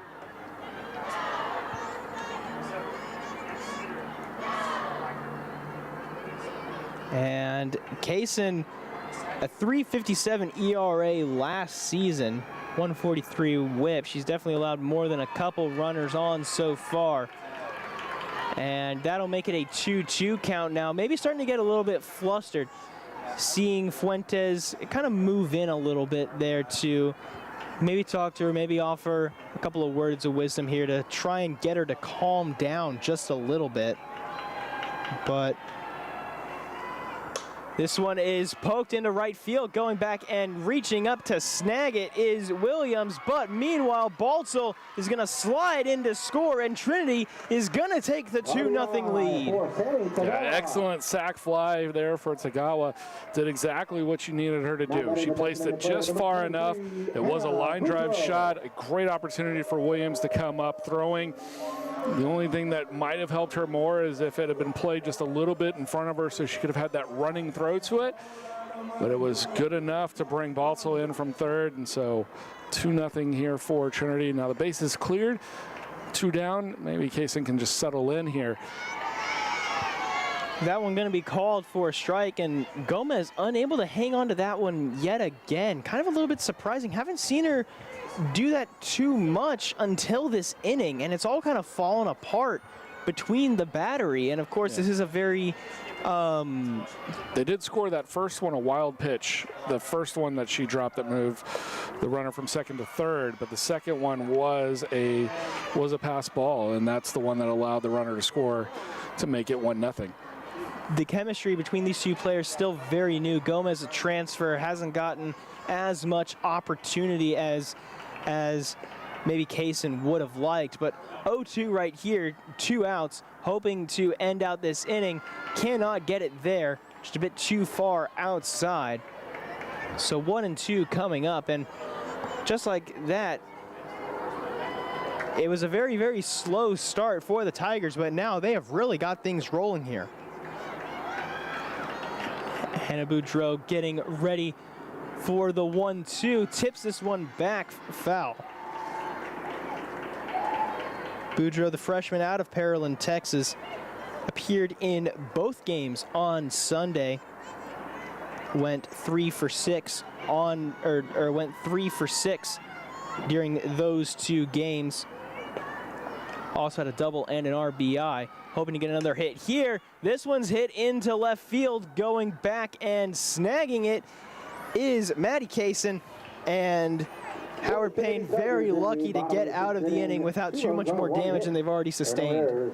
We're going to take a quick break here as Howard Payne as Howard Payne will get ready for hopefully one last gasp before Trinity tries and close it out here in San Antonio.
Top of the 7th coming up here for Cameron Gomez and Howard Payne, down to what could potentially be their final 3 at-bats if they can't get anything going here. They were doing incredibly well before this point, but then all of a sudden everything kind of fell apart there for Howard Payne defensively. And now Trinity with a 2-0 lead, and RC at this point just has to nurse that lead. Can't allow too many batters to get on it, just has to get 3 more outs, and then this will be the 2nd win of the season for the Tigers. Yeah, at the end of the day, it may just come down to 3 pitches. You gave up a leadoff double, and then maybe just 2 pitches, because you gave up a leadoff double and then a pass ball and a sac fly. You know, I mean, there wasn't much to it. Hot shot directly back into the face of RC, able to get her glove in front of her just in time, and able to get the ball over to first to get the first out there. And so just like that, Howard Payne down to their final 2 outs, could potentially be their final 2 pitches, as we have a quick little stoppage. Looks like we're having a substitution here, so it will not be McKenna Signs who is going to be batting this one. We'll see what switch they make. Signs had walked and struck out looking back in the 2nd and the 4th innings. So maybe trying to just change it up a little bit, see if you can find somebody that can just come in and so not sure if you could hear it there over the loudspeaker, but pinch hitting here for Howard Payne is going to be number 88, Jaden Falcon. Yet again, another transfer from Cisco College. 4 of them on this Howard Payne roster. As the drive from Brownwood to Cisco, definitely not as far as some transfers that we've seen. Definitely not as far as some transfers that are on this team. Marion Soto transferring from Hawaii. As this one is going to be ball number 1, just a bit too far outside. The left-handed hitting Falcon.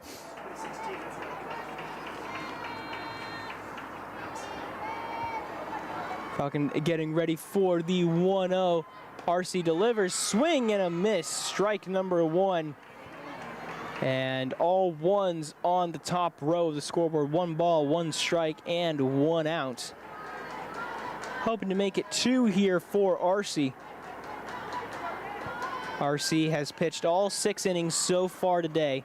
Has only allowed 3 hits, 3 walks as well, but 7 strikeouts to her name. This one is hit right in front of home plate. Lee reaches out for it, and that is going to be a fantastic out number 2. Lee, traditionally the outfielder, making a fantastic play at first. Yeah, fantastic play for De La Luna to come up and keep that one snared in fair territory. Throw it over, and then a great stretch from Lee. That was bang, bang. She could have been safe. I don't know. I can't see the bag from here, and I kind of glanced over at the screen just to see it. But Ump was pretty emphatic with his call. And just like that, Madison Kaysen, the final shot here for Howard Payne. This one over to De La Luna. De La Luna to Carson Lee, and the Trinity Tigers have taken their 2nd win of the 2024 campaign here with a 2-0 victory over the Howard Payne Yellow Jackets. Game number 1, Trinity wins it 2-0. Well, maybe a little anticlimactic there at the end. It was very quickly as the Trinity walked it off, very similar to the way that they finished off Concordia in the first game of the year on Sunday. Going into the bottom of the 9th with 3 straight pop-ups, and RC just coming in and shutting it down once she gets the lead late in the game. Fantastic job for Trinity Tigers. They take game 1. My goodness. That was a pitcher's duel all the way through and through, and Trinity able to come up and find a way to snare 2 runs there in the 6th inning. An absolutely fantastic day for the Trinity Tigers, getting their 2nd win on the year. And, you know, obviously player of the game has to go to Jordan Arce. I mean, what a fantastic evening from her. And, you know, you cannot ask for much more than that from Arce in her junior season. she has really, really stepped it up after a sophomore year that was already pretty incredible. Yeah, she went 7 innings, complete game shutout, had 7 strikeouts. And then here's the key. She only gave up a combined 6 of hits and walks, 3 apiece. More strikeouts than basically what you're allowing on your whip. And my goodness, had 8 ground outs, 6 fly outs. Really put the team on her back here and what they needed at this point. Game 1, really nice job by Kaysen to come in here and had a really good game pitching wise. In 6 innings pitched, she gave up 1 earned run on 3 hits, no walks, 4 Ks for her. Just kind of looking at it, the only other name that really kind of jumped out there was Tagawa. She got the base hit early in the game and then had the line drive sac fly that brought in the 2nd run. And Sydney Watson scoring the game's 1st run with that leadoff double in the 6th inning. I mean, really, that was it as far as hitting goes. I mean, there were some other base hits in the mix, but mostly this was a pitcher's duel through and through, and RC just coming out on top of it. Had a couple of balls that were poked through, but really that big double by Watson was the one that kind of broke things out for the Tigers, and they'll be hoping that momentum continues in about 30 minutes as they will once again be playing here at the Trinity Tiger softball field for this Tuesday night doubleheader. Not a very traditional time for us to be broadcasting, but of course with the weather, having to make a few adjustments, and considering the circumstances, considering all the late notice that was given, I feel like this is a pretty good way for Trinity to start off their season with all of the chaos that was happening. So we'll be right back in about, I want to say 20, 30 minutes or so for game number 2 of this doubleheader. My name has been Caleb Reed, joined, of course, by Josh Michigamba, and we will see you all in just a few minutes here on the Trinity Tiger Network.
Good evening, everybody, and welcome back to San Antonio for game number 2 of this Tuesday night doubleheader. My name is Caleb Reed, joined in the booth by Reed Rosales. The Reed and Reed Show is back for the second year in a row, and what a pleasure it is to be back here in San Antonio. A beautiful night for softball, and made even more beautiful by that earlier 2-0 Trinity win. Absolutely. The R&R connection back on the road. And this game was originally meant to be played on the road over in Brownwood, but of course, weather getting in the way of everything that weekend. Many games canceled, and this one getting moved to San Antonio for a pair of extra home games. 1-1 is the count here for Cameron Bishop, the freshman pitcher, pitching being something that Trinity is focused very highly on, and something that Bishop is focused very highly on, getting the first out on a swinging strikeout to start it off against Elise Munoz. 92nd at third base, number 34. A really good start for Bishop. A lot of young pitchers on this pitching staff. It's going to be really interesting to see how they develop over the season. So next up to the plate is Michaela Wesley, the junior out of Georgetown, Texas, and the biggest hitting threat on this team, as this one is fouled back. Had 15 doubles last season, as well as 5 home runs. Led the team in RBIs last season, and was a massive power bat threat. 377 average during her 23 campaign, and looking for a lot better during her junior season. The second pitch is a bit too far outside for ball number 1. Make it a 1-1 count. All ones on the top of the scoreboard. Ball, strike, and out. Yeah, this was a good Howard Payne team last year offensively. They just had trouble drawing the walk, not really working the count all that well, and that's what led to their 15-24 record for the most part. This one fouled over to the left side. And so make that a 1-2 count now for Wesley. Wesley, during the earlier game, 3 at-bats, only 1 hit. Ended up popping out on her other 2 at-bats. And hoping for a lot more here during her second game of the season. The pitch is just a little bit too high there by Bishop, so make it a 2-2 count. And for Cameron Bishop, she actually did appear against Concordia, did have 2 appearances. Neither of them were starts. This is her first collegiate start. Pitched 1 2/3 innings on Sunday. Didn't allow a run, so that ERA still at a technically perfect 0, even though after only 3 games played, that's definitely not as big of an accomplishment as it would be after, 15. Certainly no Aaron Mulvey numbers, legendary pitcher for Trinity back in the day. But it's interesting for this pitching staff because last year it was a year where there wasn't really that ace until RC came along near the end. This one once again tipped back. Would have been pretty dangerous for us up here in the box if it weren't for that net, but thankfully this newly renovated stadium was built with that in mind. And so it'll remain at 2-2 here, still 1 out. Wesley, again, I cannot talk about the bat enough. 114 at-bats last season. It's absolutely incredible from the plate. This one swung on and popped over to the right side, and going to be picked up out there by Carson Lee. Lee back in her traditional right field spot. Earlier on in the day, that was taken up by Maria De La Luna. De La Luna now over at third. Baltzel at the shortstop, Tagawa at second, and Jordan Williams at first. This one pops in between right and center, and this one taken in by Carson Lee, so looked a little bit dangerous off the bat, but ends up falling harmlessly into the glove of Lee, and it'll be the second out of this first inning. Coming up now is going to be Kayla Camacho, who is actually going to be doubling as the pitcher today. She did get at-bats during the earlier game.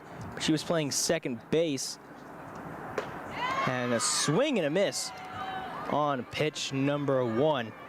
Camacho, the transfer out of Cisco College as a junior out of Sealy.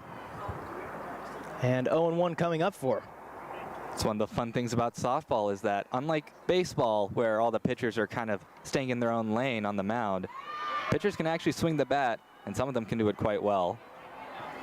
0-2 here for Camacho. He's taken a couple of healthy swings so far to start it off.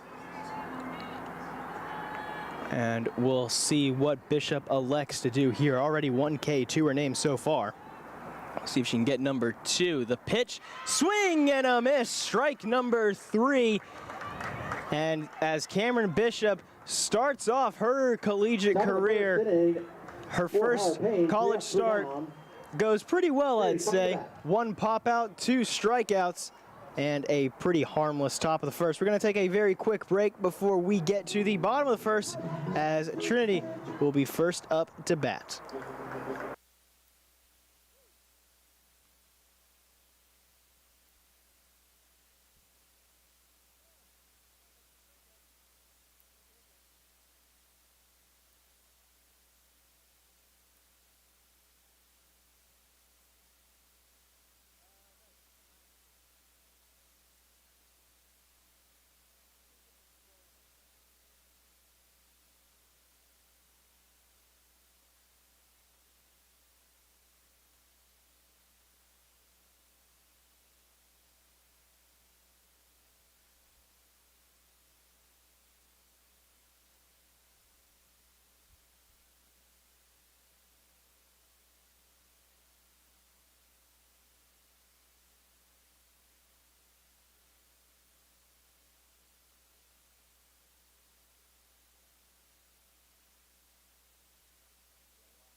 Welcome back, everybody, to the Trinity Tiger Network here from San Antonio, as we get a look at Sydney Watson getting ready to take her first swings of the day, Trinity's first swings of the day.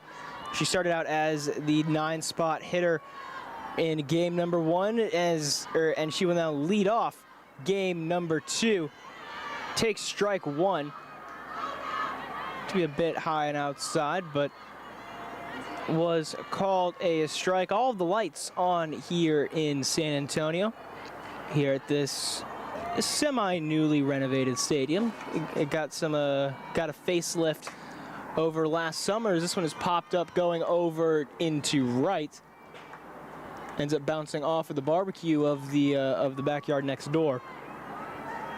A little TUPD house. They get tons of softballs in their backyard. I'm sure they've lost count of how many they've been hit over there over the years. Definitely need some bulletproof glass over there with all the obvious whacking into it. This one bobbled and gonna be called safe at first. What a fantastic run up by Sydney Watson, as Williams could not hang on to it. And Trinity gonna get a very early hit to start things off. Yeah, just muffed the routine ground ball. Gave Watson the opportunity to outrun it. She plays in the outfield. You cannot give the outfielder a chance to run that distance. And that's going to be an early error for the Howard Payne defense. As the steal attempt is going to result in a steal for Sydney Watson. The throw just a little bit offline there. A throw made by Bird.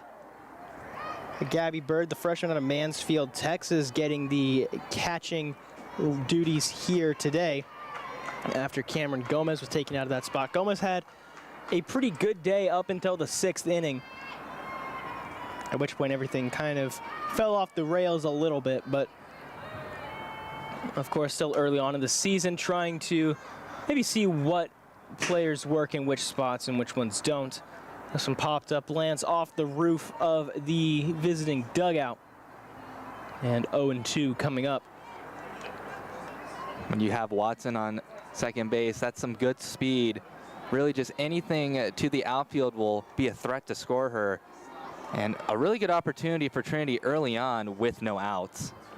Watson went 1 for 2 on the season last year in terms of stolen bases and stolen bases attempted. As gonna ring her up there, tried to check her swing, but it was in the zone regardless, as that'll be the first strikeout of the day and the first strikeout of the season for Kayla Camacho. Yeah, really good working Del Toro there. And that pitch, good location. Del Toro kind of made a half-hearted attempt at it, but realized I just got caught looking. Tagawa there takes strike number 1. Tagawa, of course, the hero of game number 1 up in Concordia. That game being played in Austin. Remember, she got that 9th inning go-ahead triple. A 2 RBI play there to eventually secure a 5-4 victory for the Trinity Tigers. Trinity won the earlier game 2-0 off of a 2-run 6th inning, which was eventually sealed away by Jordan Arce in a complete game shutout for the junior. This one a foul ball out to the left side. So Tagawa now working with a 1-2 count, 1 out in the inning. Watson still on second. Yeah, and if you're Trinity here, you really got to get Watson home. They excelled at scoring early last year. They really want that trend to continue this year. Trinity, 11 of their 28 losses last season came whenever they were leading or tied in the 3rd inning. 7 of those 11 came whenever they were leading or tied in the 4th. And so they really, really are relying on some good bullpen pitching. Of course, we know what Arce can do. We saw her earlier on this evening, but the rest of the bullpen, kind of a little bit of a question mark. Bishop obviously starting out the game very well, but we'll see what happens with the rest of it. This one just a bit too low for ball number 2, so 2-2 count evens it all up. As now we're going to get a little bit of a conversation between Bird and Camacho, just trying to figure things out a little bit here. Gabby Bird, of course, a freshman, and Camacho, again, the transfer out of Cisco. It's a good conversation for Bird to go out and have. Calm down the pitcher a little bit. Had some balls go into the turf. Calm things down. Pitcher stuff will get this girl out. 1-2 count coming up. Still 1 out in the bottom of the 1st. Tagawa almost hit as Watson slides forward. She's going to be called safe at 3rd. Tagawa had to do a little dance there to keep from getting hit there on the lower part of the legs. As now we're going to get a coach coming out to try and, I think he might be arguing the safe call here. I'm not entirely sure. Obviously, we don't have microphones, so we can't exactly hear what they're talking about. But considering the fact that he went straight to the umpire, I'm going to say that he's arguing the safe call.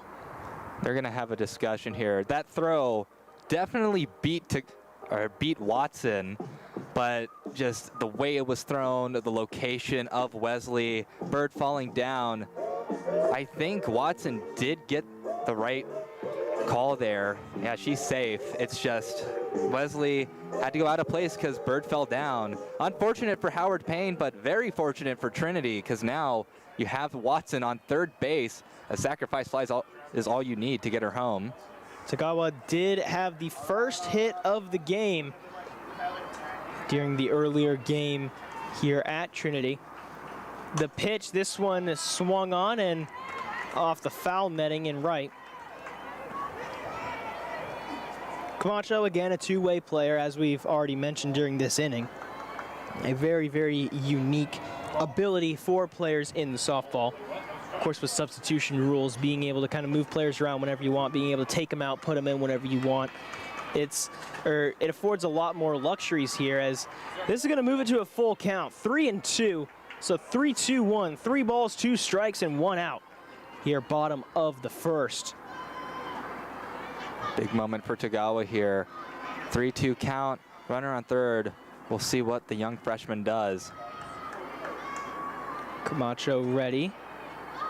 The wind and the pitch. This one is swung on, put into the gap. This one's caught by Williams, and that is going to bring Sydney Watson home.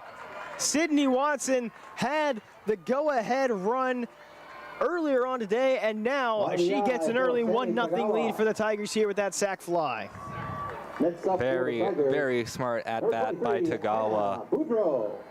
It's about small ball sometimes, and sometimes small ball is just get the runner home in any way that you can. And for Tagawa, that was just a sacrifice fly. Hit just in the right area to that Bermuda Triangle out there in left center. It's just too hard to get it home, especially on a spin around throw. So now Hannah Boudreau, the catcher for today, up to bat. This one almost went through the legs of Bird, and instead it will be held on to 1-0 coming up for Boudreau. Of course, one of the two Tiger twins on this team, her sister Sydney Boudreau, who we saw earlier on in game number 1. This one fouled off once again over to the right side. Noticing a lot more fouls off to the right than off to the left for these Trinity righties. Still very early on the season, just working on trying to catch up to the speed of the ball, and ends up swinging a little bit later as a result. Camacho getting ready. The wind, the pitch, bit too high there, as Boudreau going to take this to a 2-1 count. As you mentioned, Boudreaux are twins, but thankfully for us, not identical twins. Easy to tell apart, unlike over at baseball where they have a pair of twins themselves, the Morio twins, who are identical twins. The pitch, this one swung on and missed for strike number 2, so 2-2 count coming up. Back in high school, I knew a pair of twins, Carson and Cameron Greenwood, and the only way that you could tell them apart was based on their hairstyles, and it was a pain in the butt to try and recognize them from a distance. The pitch, this one swung on and tipped foul back. So it will hold at a 2-2 here. One thing is for certain is that if you are the opponents for the Tigers, you got to look at those jersey numbers because you don't know who's coming at you. It is a talented group of jersey numbers indeed. Talented group of players here. As Boudreau, the freshman backs to back. It was Tagawa who got the sac fly, and now Boudreau up. This one down low and in the dirt for ball number 3. So full count here. Could not be any fuller. 3 balls, 2 strikes, and 2 outs.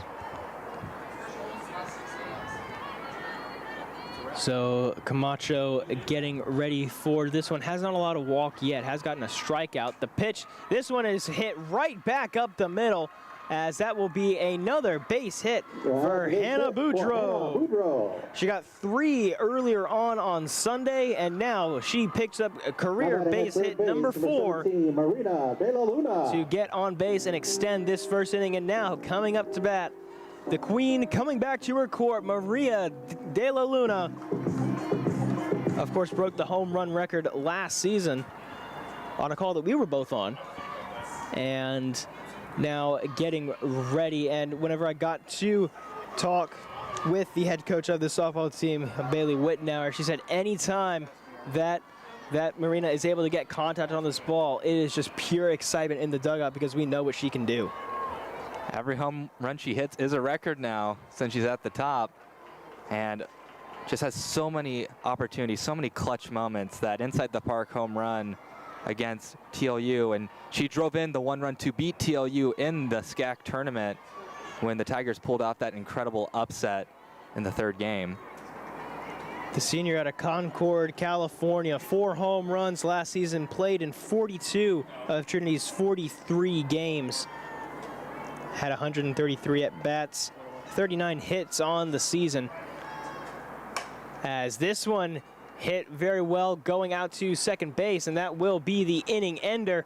So Howard Payne able to get out of that without too much more alarm, but Trinity taking the early 1-0 lead. We will take a quick little break as we get ready for the top of the 2nd, and we'll be right back here on the Tiger Network.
Payne, So welcome back, everybody, to the top of the second inning here in San Antonio. Leading off for the Yellow Jackets is going to be Michaela Fuentes, sophomore out of Ennis, Texas. 22 games played last season during her freshman campaign, 205 batting average during that time. And we saw her earlier on today. Fuentes with 3 at-bats, unable to get anything on, or unable to get on base. Did have a strikeout, but also had a couple of pop-outs as well. This one a bit too far outside there for Bishop, who started out the game very, very well. 2 strikeouts and a pop-out to start her first collegiate start. Pitched 1 2/3 inning during the series up in Austin against Concordia. This one just a bit too far outside for ball number 1. 1-2 count coming up. Yeah, trying to get Fuentes to chase there. Once again, in a really good count is the freshman. She's been in some really good counts to start off her first collegiate start. She's working the zone really well. Bishop checks her wrist, now gets ready for the 1-2. The wind-up, the pitch, a bit too far outside yet again, just like you said, Reed, trying to get her to chase. And it'll set up 2-2. It's a big moment for this freshman as well. 2-2 count against a talented Howard Payne team who plays in one of the toughest conferences in the nation. The pitch, this one is hit over to Tagawa at second. The throw over, and that is good for the first out of the inning. Over to Jordan Williams, back in her more traditional role at first base. Just love to see good defense. And with Jordan Williams at first base, she is a rock. In my opinion, she is the best first baseman in the SCAC. She is just so sound defensively. Anything that's thrown her way, I have pure confidence that she can get it. Ashley Blaylock, the one to bat now, the sophomore, coming out of Georgetown, Texas, just about an hour, 2 hours up I-35. Blaylock during the earlier game went 1 for 3. This pitch is swung and fouled back. Blaylock plays traditionally an outfield role, is listed as the right fielder for this afternoon, or this evening by this point. Completely clear skies here in San Antonio, much more different from the weekend whenever it was cloudy, rainy over in Brownwood, the reason why we're here at the moment. And absolutely perfect weather to have the home opener for what looks to be, at least so far, a pretty promising softball season. I'm sure Del Toro and Watson are thankful the sun is finally set, because being out there in left field and center field, it is brutal with the sun out. Sun's right in your eyes out there. During the first few innings, it also became a very big difficulty for batters to be able to see the ball because the sun was basically centered right on the pitching circle. It was very difficult for them to be able to pick out the yellowish orange from the sunset from the yellowish orange of the ball, and it resulted in not a lot of contact during the start of the game, and it finally picked up once the sun went down and the lights came on. 2-2 count coming up. The pitch, this one is popped up and fouled back, and this is going to land right on the roof of the commentary box. And somebody's going to need to get a ladder to get that one back. Still convinced that there is a perfect angle that a batter could hit to get us right here in the box. I don't have any proof of that, but I think it is possible. I think that if it got enough spin off the top of the netting, it might be able to bounce off of the lip of this window here. The pitch, swing and a miss, strike number 3. She swung, but Bishop just put it in the perfect position to get the swinging strike, and already Bishop having an excellent start to her collegiate career. Just has so much control. I mean, just a great sequence of pitches. and just putting every single batter she's facing on the back foot. Another big swing. Bishop, the only lefty here on this team, and whenever I was talking with Coach Wittenauer earlier, she was mentioning Bishop, she called her kind of the token lefty, and she's definitely playing a lot more vital of a role than just a token player. She is an absolute fireball pitcher right now, and the Yellow Jackets kind of struggling a little bit to catch on to her stuff. So 1-1 count here, 2 outs, top of the second.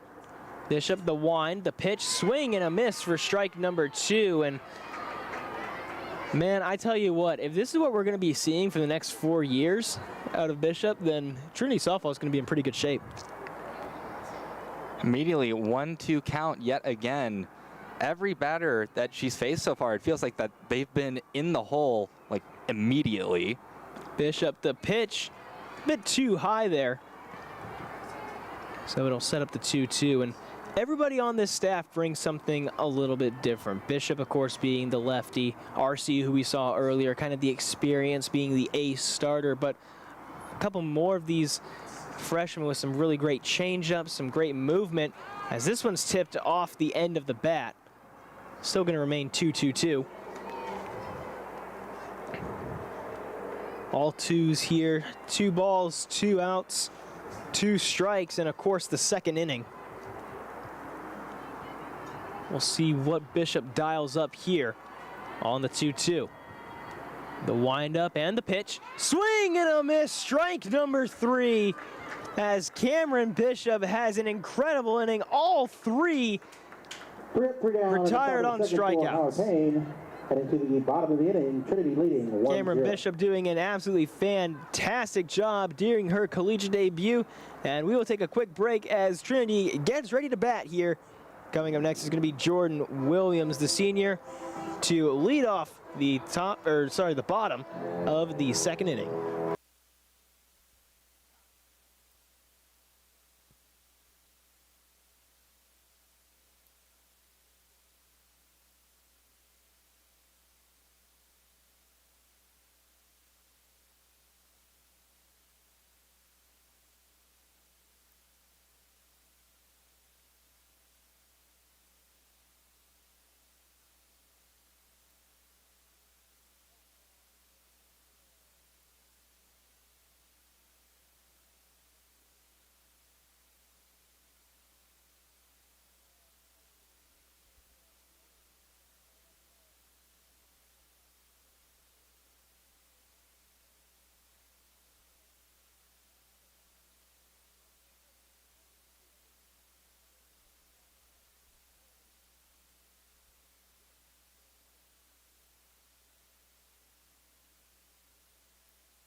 Leading off for the Tigers here in the bottom of the second inning is going to be Jordan Williams.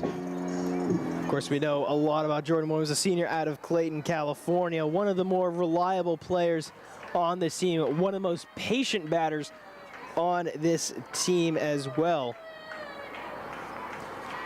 First pitch taken for a ball, and she did that a lot last year, 12 walks on the season. Did unfortunately lead the team with 17 strikeouts, but that was more of a consequence of just taking counts a little bit too long at times. Just went a bit too far inside for ball number 2. Williams doing a good job of holding her ground, showing the official, hey, that one was just a bit too far inside, as you can see, and it was called a ball.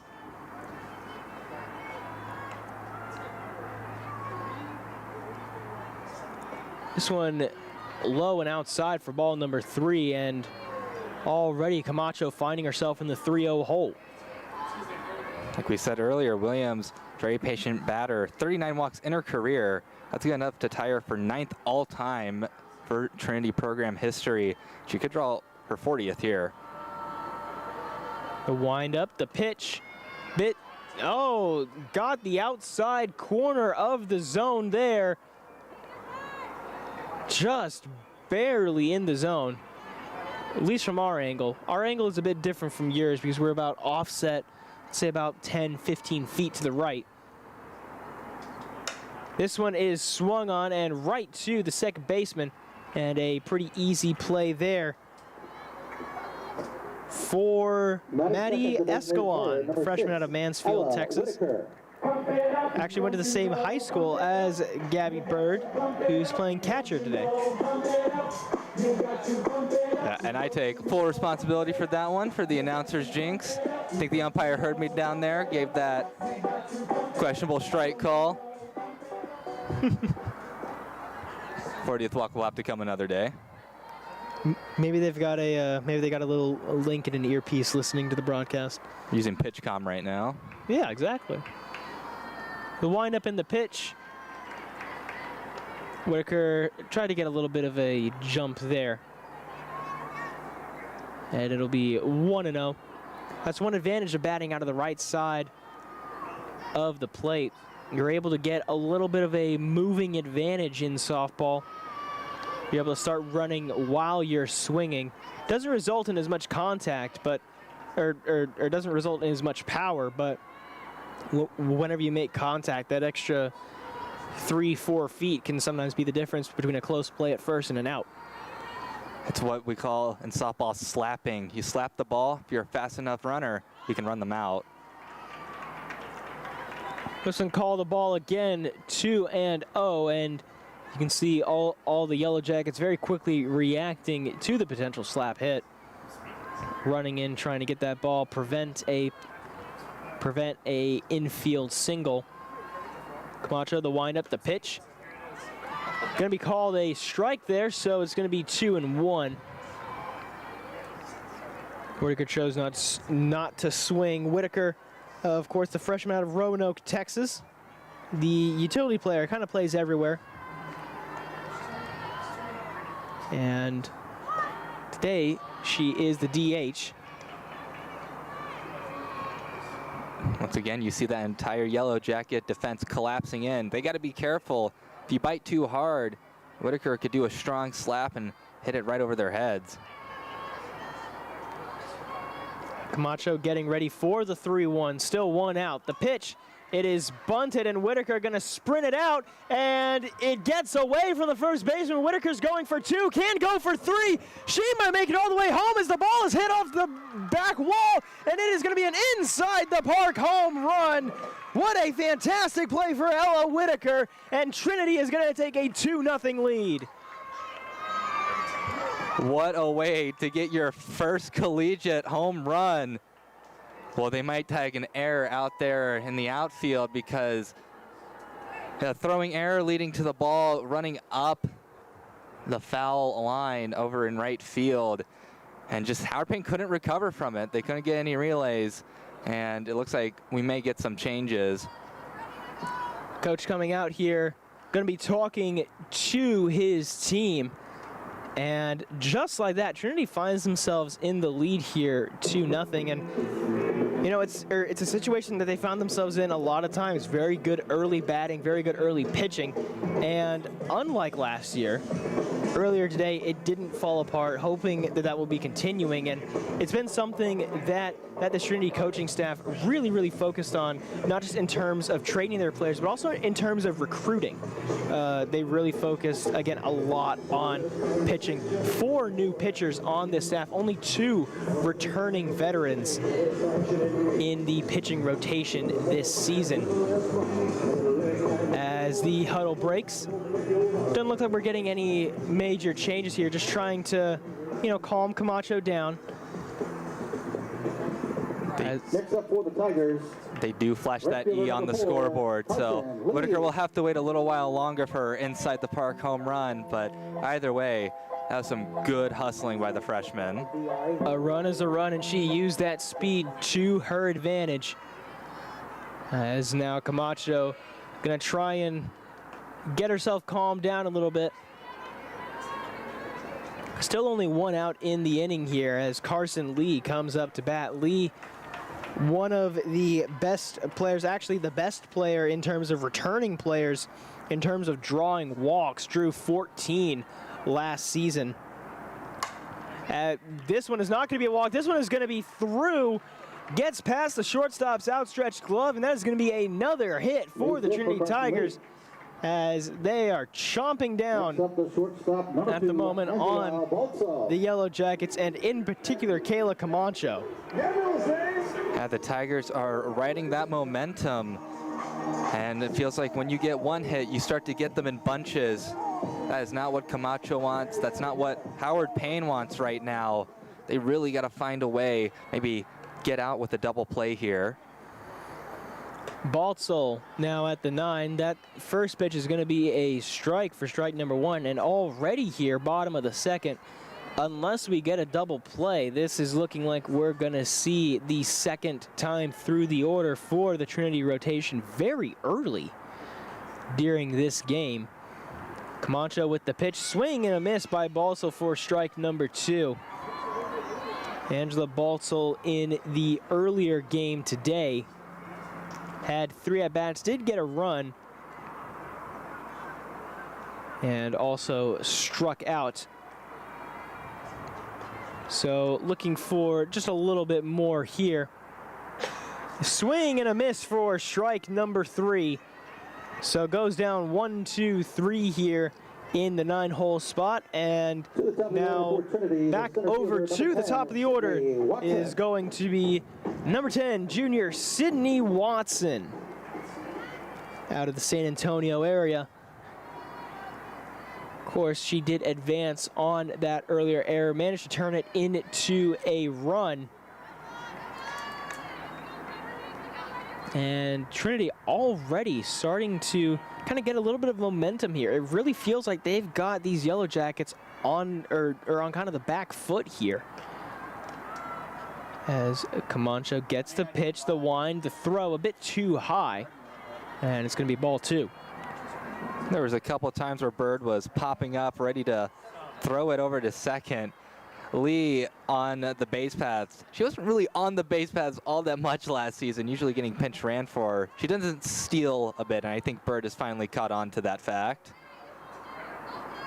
The main stealer of the team was Lee's outfield mate, Hayden Del Toro, who we will be seeing actually after Sydney Watson if Sydney can get a hit here. Either get a hit or draw a walk, as it's now out to a 3-0 count. Camacho got what she needed against Baltzl, a quick strikeout. Really, really don't want to walk the batter here. That one's going to be called strike, so 3-1 count coming up. Not noticing any movement over back behind the right field wall, so it's going to be the first walk of the day for Camacho. We saw Bree Kaysen go a full 6 innings during her first loss of the season. And the only other pitcher we haven't seen so far is Sydney West, junior out of Chandler, Texas. And haven't seen her yet today. So if they did elect for a pitching substitution, that's who it most likely would be, as you definitely don't want to be stretching the arms this early on in the season. Certainly not, and I wonder if those utility players listed on the roster can also sub in at pitcher as well, or if they're mainly defensive utility. Would definitely be something that Howard Payne would be looking at. If they can't, that is a very, very small staff to be running for a full season. Especially considering the kind of competition that they have during conference, some conference games being triple headers. You really don't want to be using up all 3 of your pitchers during a 3-game weekend. Camacho getting ready, the windup and the pitch. This one's going to be called a strike, upper part of the zone, as it's going to be a 2-1 count coming up here for Del Toro. Del Toro struck out in her first appearance at the plate earlier on today. On the one hand, if you do walk Del Toro here, you have a force out at every plate. But on the other hand, you have Tagawa coming up to bat. This one too high as well, so 3-1 count coming up. So 3-1 count, second time through the order for Del Toro. She went 0 for 2 during the early game. And we'll see what she can do here. This one is swung on, put into left field, and Howard Payne finally gonna get out of this inning. It feels like it's been going on for quite a long time now, as the play made out in left field by Maddie Kaysen. And now we will see what the Yellow Jackets can do offensively as we go into the top of the third inning here on the Trinity Tiger Network.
Coming back here to the top of the third inning here on the Trinity Tiger Network. My name is Caleb Reed, joined up in the commentary booth by Reed Rosales.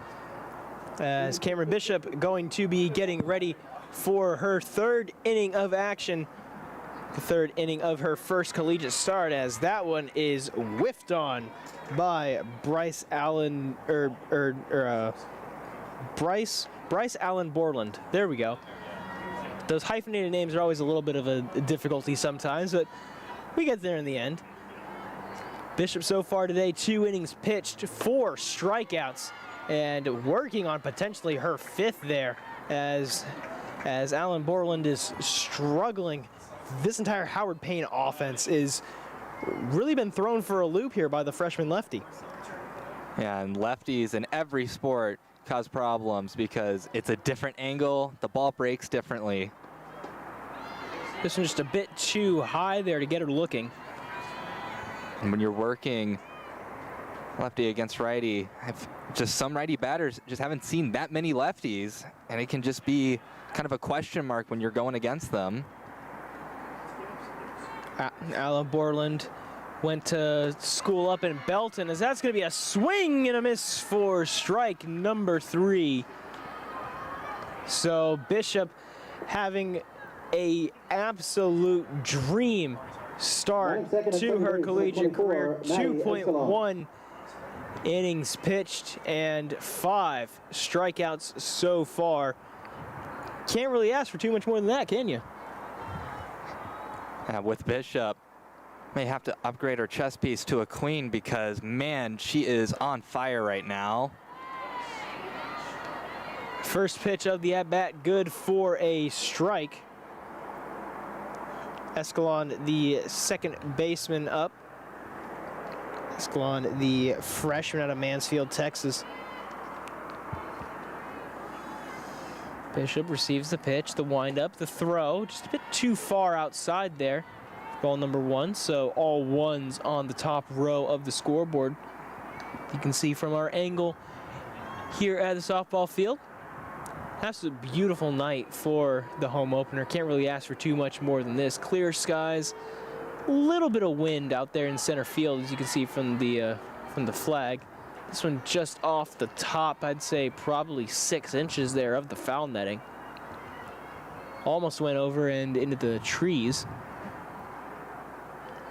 Bishop has been very aggressive in attacking the zone. I want to say that almost all but one or maybe all of her first pitches have been for strikes.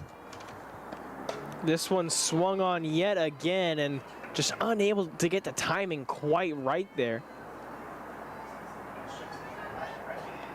Alan Borland getting the right placement there. She is getting the bat on the ball. She just can't seem to time it up properly and get the barrel on the ball.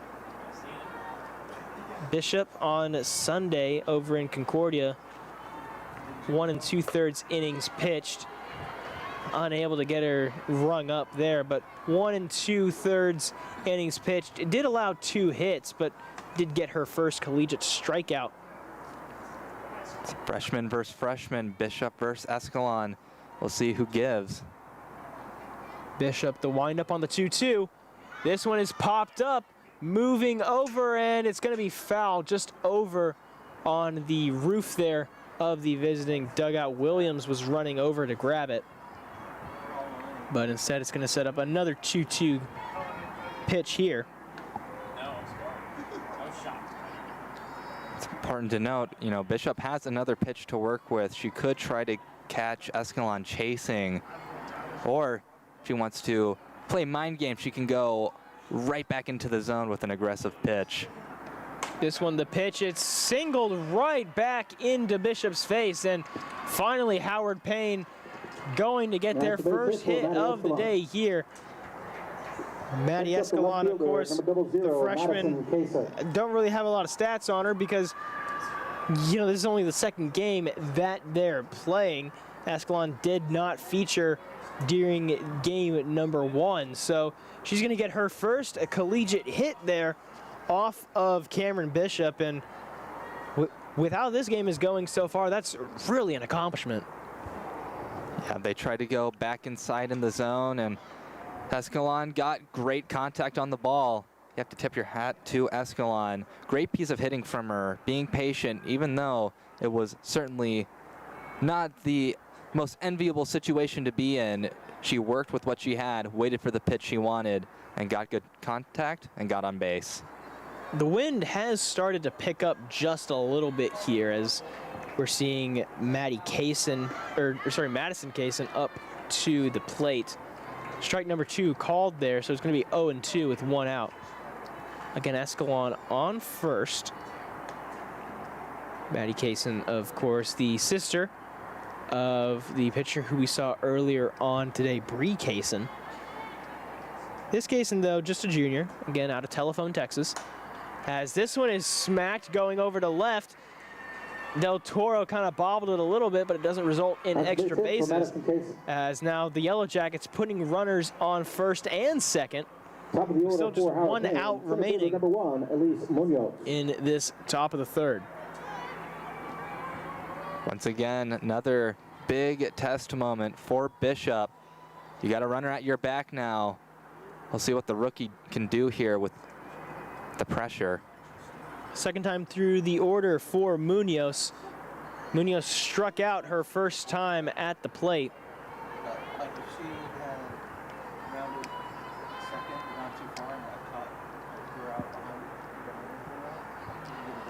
And so now we'll see what Bishop does here on the 0-1. The windup, the pitch, swung on and fouled over to this time the Trinity side. And if you look over at the dugout, you probably won't be able to see too much just because of the camera angle. But if of course we had multiple cameras set up, you would probably be able to see multiple familiar faces in the dugout, not suited up for the game. Of course, Abigail Miller, one of the more well-known catchers on this team, torn labrum during the offseason, likely to be out for the season. Obviously, hoping for a speedy recovery on that one, but whenever you've got an arm injury for a position that really relies on the arm, it can be a very lengthy recovery. And you would also see Dawson Debussy, who started game number 1 at catcher for Trinity, but sprained her thumb on a play at the plate against Concordia. And so she came out for tonight's game number 1 in a cast. Still, of course, as lively as ever, the character that we all know and love. But Her loss is another big one, and a big reason right now why you see number 23, Hannah Boudreau, behind the plate at catcher as a freshman. This pitch, swing and a miss for strike number 3. Out number 2 there as Bishop able to kind of recollect herself just a little bit. And now Howard Payne gonna be relying a lot here on Michaela Wesley, the junior out of Georgetown, to hopefully get these players off of the base. Wesley, of course, the best batter on this team last season, as this one is smacked into the outfield, but Carson Lee right there to receive it, and that one dies pretty harmlessly to keep this a scoreless game. So Bishop able to get out of the inning, maintain a scoreless record here during her first start. And now Trinity going at Tubi coming up to see what they can do with the bats. We'll be right back here on the Trinity Tiger Network. Don't go anywhere as we are getting ready for the bottom of the 3rd inning.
Getting ready for the bottom of the 3rd inning here at Trinity University, as we're going to get a look at Samantha Tagawa, the freshman who had an absolutely fantastic day up in Austin against Concordia over the weekend, and had a pretty good game number 1 as well. Got the first hit of the game for Trinity and started off with a sacrifice fly earlier to get an RBI. The freshman out of Aurora Hills, California. She's doing pretty good for herself, both offensively and defensively. And is definitely getting her career here at Trinity started off very well. 0-1 count coming up. Just a bit too far inside there, as that'll even the count up at 1-1. Such a special young player. Tagawa worked the count expertly in that first inning and just proving her presence by getting in that first run. Tried to check her swing there, or ended up catching a piece of the ball with the bat. And whenever I was talking with Coach Wittnauer, she said, you know, Samantha doesn't look like a player that can really hit it far just because of her size, just because of her stature, but man, that bat has a lot of power, and she showed it off with the go-ahead triple to eventually win it in Austin, as this one is sent over to second base and a very quick first out, but you can see the speed that that ball rocketed off of the bat with. Yeah, if that would have went anywhere other than right at Escalon, would have rolled through, and Tagawa would have been on base. But Howard Payne situated very well defensively. They've gotten quite a bit of those grounders. Hannah Boudreau up to the plate now, got a single in her first appearance in the first inning. Freshman out of Pearland. This one's just a bit too far up high for ball number 1. Featured in both games at Concordia, and Also featured in the earlier game here at Trinity. The pitch, this one swung on and missed for strike number 1. That was a really big hack at the ball. Wanted to send it out of the park, but Camacho trying to hone in her stuff, trying to get through this inning faster than the first 2 have gone. The earlier quote-unquote home run got labeled as an error, so we're still waiting for the first home run of the season for these Trinity Tigers. Such an interesting comp for this TU batting order. It's a young team being led by a senior core that is one of the most talented in recent memory. Of course, Del Luna and Williams being the seniors in the lineup. Just really trying to lead a really young squad to go deep, and once conference rolls around, I think we're gonna get some really fun games. Camacho getting ready the pitch. This one swung on and fouled back, so gonna stay at 1-2. Last year, it was a bit of tough luck for the Tigers, as 2 years in a row where they started 0-10 in non-conference play. Obviously, they have had a much better start this year. They were certainly looking to be 3-1 instead of 2-2. This pitch swung on and put up into the foul netting in right field, and it really feels like kind of a new era almost for the team, of course, under first-year head coach Bailey Wittenauer. And she has been a coach here at Trinity for the last couple of years, assistant coach for 5 years before becoming the head coach this year. And she's gonna get rung up right there. Caught her looking for strike number 3. So that'll be the second out. But it really does feel almost like a new era for this Trinity Tigers team, as they currently lead 2-0. Won game number 1 tonight 2-0, and come into this game with a 2-1 season record. Camacho, the pitch. This one a bit too low for Maria de la Luna, and you can maybe hear the Maria chants from the Trinity dugout. They absolutely love this senior, and for very good reason. She is one of this team's most important players for sure.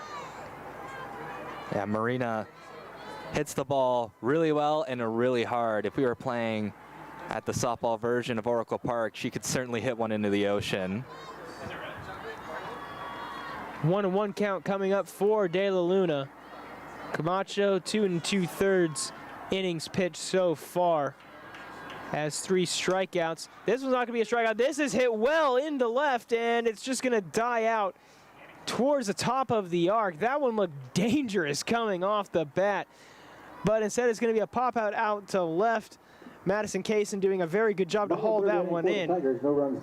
And it will remain a 2-0 game here for the Trinity Tigers, still in the lead after their earlier exploits. We will take a quick break here on the Tiger Network, and we will be right back for the top of the 4th inning. Don't go anywhere. We'll be right back.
Welcome back, everybody, to the Trinity Tiger Network. My name is Caleb Reed, joined up in the commentary booth by Reed Rosales.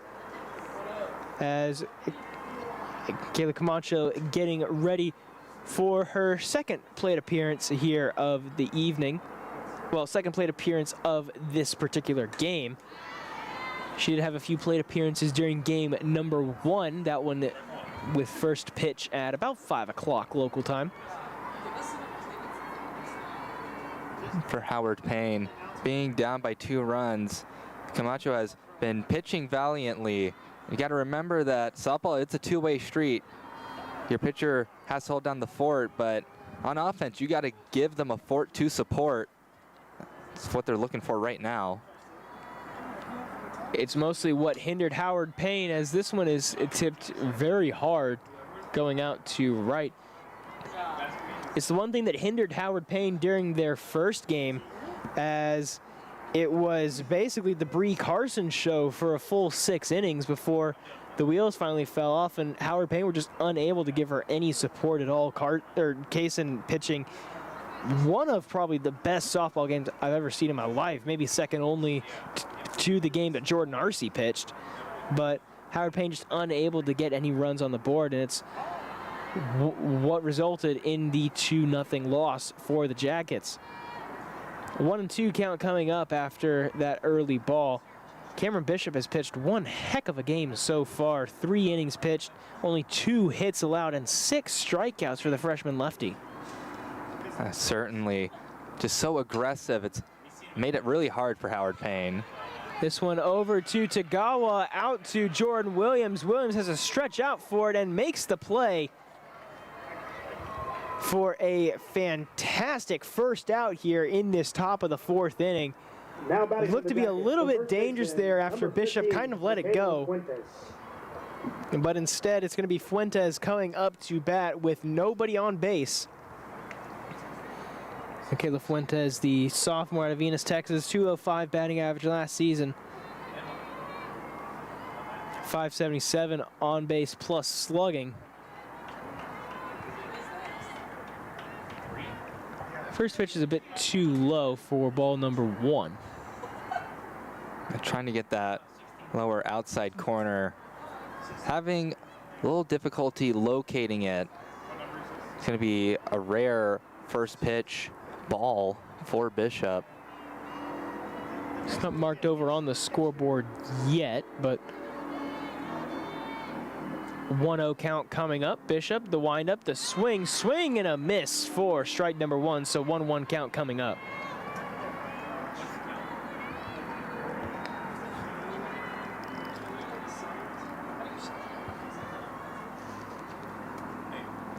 And so now it's listed as an 0-1. It's supposed to be 1-1 here. The windup, the swing, and this one is a hot shot right to Tagawa. And what an incredible play there. Tagawa basically just had to lift her glove up and say, all right, that's mine now. A heads-up play, but Tagawa, that youth giving her those reflexes, just snagging it out of the air. Just such a defensively sound team is what I'm seeing in front of me right now. They've been really, really good and not letting too many unforced errors go their way. Gets strike number 1 to go there. You know, if you're Bishop, why not continue to be aggressive? It's worked for you this entire game so far. You've racked up 6 strikeouts doing so. Just keep attacking. That one's going to be called a ball, just a bit too high there.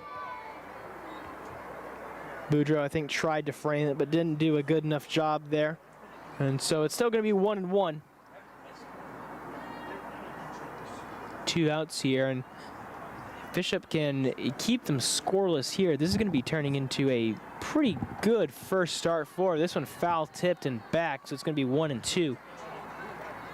And Howard Payne going to their depth, pulling out McKenna Signs to pinch hit in this spot. Wanting to shake up the lineup after the first run through did not go so well for the starting 9 for Howard Payne. Signs played in 36 games last season, 326 batting average for her on the year. And of course, pinch running. This one just a bit too high there for Boudreaux to be able to hang on to. Just kind of went off the top of her glove, and it's actually something that we saw in terms of getting players onto base during game number 1. The ball just barely going over the outstretched glove of Michaela Wesley to get Sydney Watson on base and eventually result in one of those 2 go-ahead runs in the 6th. And if we get to the next batter, it looks like another pinch hitter on deck for the Yellow Jackets. Cameron Gomez, number 4, junior out of Deer Park, waiting her turn if she gets one in this inning. Bishop, the windup, the pitch swung on and put over the top of the visitors' dugout once again. It's been somewhere that a lot of righties have been, or that a lot of righties have gone so far. Typically see righties pull it a bit more towards the left-hand side, but the Trinity dugout hasn't gotten a lot of balls shot their way, as that one is another one sent over to the visitors' dugout.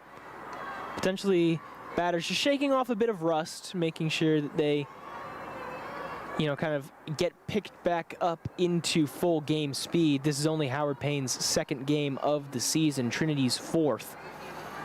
So potentially some off-season rust, still trying to get used to in-game speed. Check swing, and she's going to get rung up. So that'll be another strikeout on the day for Cameron Bishop. Strike number 3, make it 7 strikeouts on the day for the freshman. An absolutely fantastic collegiate start for her. We are going to take a quick little break here as we go into the bottom of the 4th. We will be right back here on the Trinity Tiger Network.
Welcome back, everybody, here to Trinity University here in San Antonio, Texas. My name is Caleb Reed, joined by Reed Rosales, and Reed, this Trinity team is absolutely on fire, as you can see by those flashing red and blues there in the corner of the shop there as we ended out the inning. Yeah, Cameron Bishop, I think someone calling the fire department to cool her down. Maybe Howard Payne, because she is absolutely mowing through them. They say fire dances, and her pitches have certainly been dancing into the zone. Got a report in between the innings that apparently the outlets in the dugout caught fire earlier this morning. So thankfully we didn't lose the stadium. That would have been a very unique way for this game to get rescheduled. But thankfully the fire got put out, and hoping that it will be good to go for our planned Saturday matchup. Planned Saturday matchup, it's a big one. And for this Tiger squad, not having some of their key players against East Texas Baptist, that's a top 25 ranked opponent. They need to be firing on all cylinders for that one. 10th ranked school in the country, according to an earlier coaches poll. And it'll be a very good benchmark to see what Trinity can do against ranked opponents. Of course, not to say that Howard Payne and Concordia are particularly bad, as this ball by Williams is shot into left. kind of dies out at the top of the arc and ends up into the hands of Madison Kaysen. But, you know, it's not to say that Concordia and Howard Payne are particularly bad. It's just to say that, you know, East Texas Baptist, incredibly good. Yeah, Region 10, I will sing its praises. I think it is one of, if not the best region in Division 3. You have so many good teams. You have Linfield over in the Northwest Conference, Texas Lutheran, East Texas Baptist. Marriott and Baylor has picked up their team quite well. St. Thomas, it is just, there's a lot of good teams here in Region 10. A slight pause in the action here as we have a meeting at the middle circle. And so coming up to bat is going to be Ella Whitaker. Whitaker had a single earlier on today. That single coming in the second inning. It makes sense why they met. Whitaker is going to try and slap the ball and do a short bunt. You can see their formation immediately. Third and short, coming up closer. They're anticipating the bunt. Swing and a miss. Got her high on strike number 1. And now maybe rethinking their strategy a little bit. Whitaker seeing that everybody's moved in and maybe saying, okay, if you're going to go here, then I'll just go there.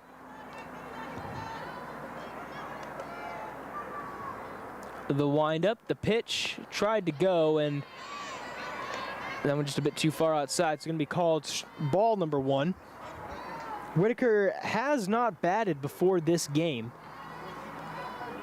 or has not batted during a collegiate competition, I should say. Swing and a miss for strike number 2. Again, tried to slap it and go. And now Whitaker looking to the dugout for some instructions on trying to figure out what to do. Yeah, just a bit too jumpy on the swing there. The art of slapping is a very delicate one.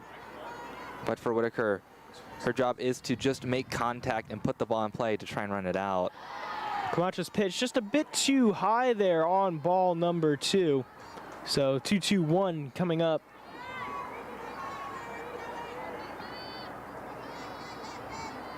Camacho had kind of a rough start. Again, gave up those 2 early runs, but since then, as this one is slapped directly into the glove of Wesley. Yeah, Whitaker wanted to hit that ball at a downward angle, make it a grounder. Tried for the weak slap, ended up inadvertently being a bit of a stronger one than she wanted, right to the third baseman. And it's unfortunate because Fuentes over at first. Tigers haven't really made her stretch so far, and I think if you really can test her over there, you'll have a good chance of beating it out. That one just a bit too high there for Carson Lee. Lee had that single earlier on in the game. Ended up going over to second before the inning ended. And Lee, one of those players just able to go off on offense. Against Centenary last year, she went 5 for 6. She is an offensive weapon, and she can go deep. Lee so far, actually Lee last year did have 2 home runs to her name, also had a triple and 7 doubles, so she is no stranger to those extra base hits. –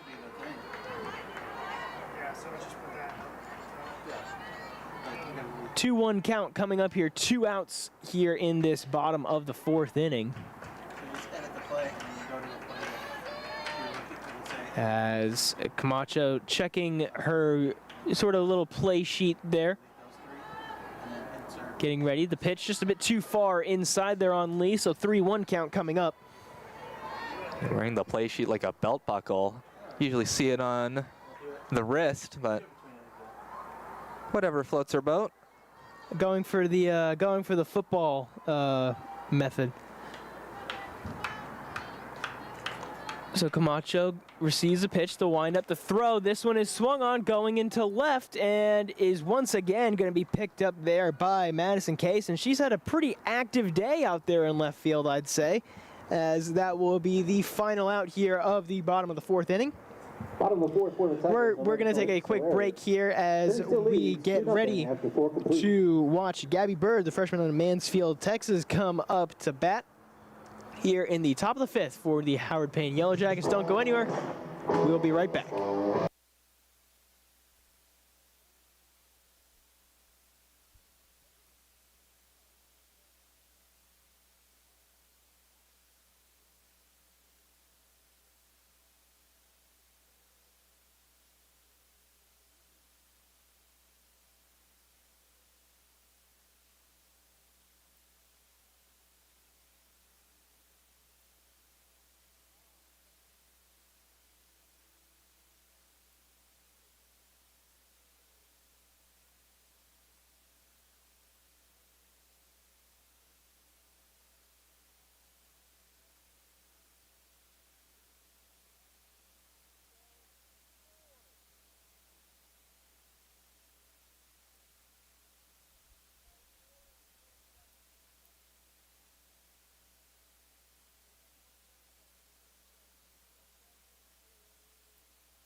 Getting ready for the Howard Payne half of the fifth inning. A little bit of substitutions going on.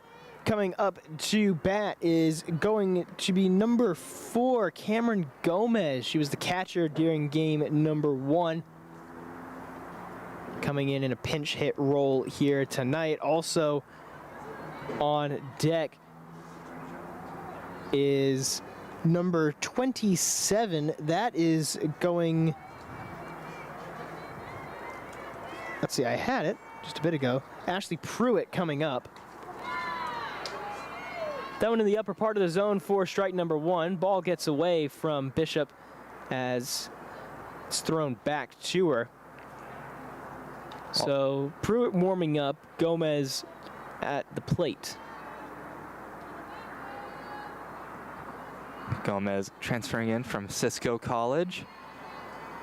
And that's both sides tonight that have thrown the ball away after a pitch for a strike or a strikeout. Howard Payne earlier got a strikeout, and when going for the relay around the diamond, threw it into left field. Got to perfect that kind of thing. A little bit of early season jitters here for both sides. Bishop receives the pitch, the windup, and the throw. Swing and a miss for strike number 3. Cameron Bishop is absolutely on fire. That is strikeout number 8 on the day for her after 4 1/3 innings. She has been absolutely fantastic in the circle tonight. With a lot of turnover now for Howard Payne in this batting lineup, I think they realize that they need to get some new batters, getting some new looks at Bishop, because right now the current bats aren't really having that much luck against her. Ashley Pruitt up to bat now, senior out of Georgetown, Texas. Played in just 2 games last season, hit for 500 in those 2 appearances, had 2 at-bats. Did get a hit, and that one hit was a double. So she can definitely swing the bat in her limited opportunities. Bishop so far today, the freshman, with 8 strikeouts, an absolutely fantastic performance for her through 15 batters faced. The pitch, checked her swing just in time, gonna call that one ball number 2. So 2-1 coming up. Appeal to the first base umpire. Says that it was a checked swing. And so 2-1 coming up. The pitch, swing and a miss for strike number 2. 2-2 count as Bishop continues to move through this Yellow Jacket offense. Howard Payne really needs to get something going here if they want to keep this from being another complete game shutout. Bishop has been so efficient in the circle. Swung on it, but managed to tip it just in time. Actually sounded like it got tipped off of the top there of Boudreaux's helmet. Didn't sound like bat on ball contact, sounded more like ball on plastic contact there. But she's faced 15 batters and struck out 8 of them. That's a rate better than 50%. She is fanning the Hornets away, or the Yellow Jackets rather. Bishop, the pitch. Couldn't get the call right there, and so count moves to full 3-2. Coming up 3-2-1 at the very top of the scoreboard. 3 balls, 2 strikes, and an out here in the top of the 5th inning. Soccer field lights just turned off. That's a change in light that you just saw. Bishop, the pitch, swing and a miss for strike number 3. Make that 9 strikeouts over 16 batters faced. And, you know, I get the feeling that whenever Cameron Bishop woke up this morning, I don't think that she was expecting this kind of performance for her first ever career start. Yeah, for a freshman to be this in tune, controlling her pitches this well, it is really something to watch. She is absolutely mowing through the Yellow Jackets right now. Escalon, the player at the plate, Maddie Escalon, freshman out of Mansfield, Texas. Pitch is acting as the bug zapper against these Yellow Jackets. 1-0 count coming up for Bishop. This is just a bit too high there to get the strike call, and it'll go up to 2-0. Escalon gave a little look to the home plate umpire, maybe hoping to draw an appeal for a hit by pitch. It did come a bit close, but none given. She's definitely a bit further inside than I think we've seen a lot of other batters set up. So the potential for that here, and yep, she's going to get hit by the pitch on that one. So Bishop is going to put a runner on there. It's going to be the first hit by pitch of the season for the Trinity Tigers. Some grievances coming from this home crowd, saying that it went off the bat, not off her hands. And some words between Bishop and the dugout, but either way, that is a runner on first, something that has been hard-pressed for Howard Payne to find. Madison Kaysen, the junior out of Telephone, Texas. 0-1 count coming up, and you know, of all the towns that I've been able to call out doing games here for the Tiger Network, I think that Telephone, Texas is probably the most unique one that I've been able to call out so far.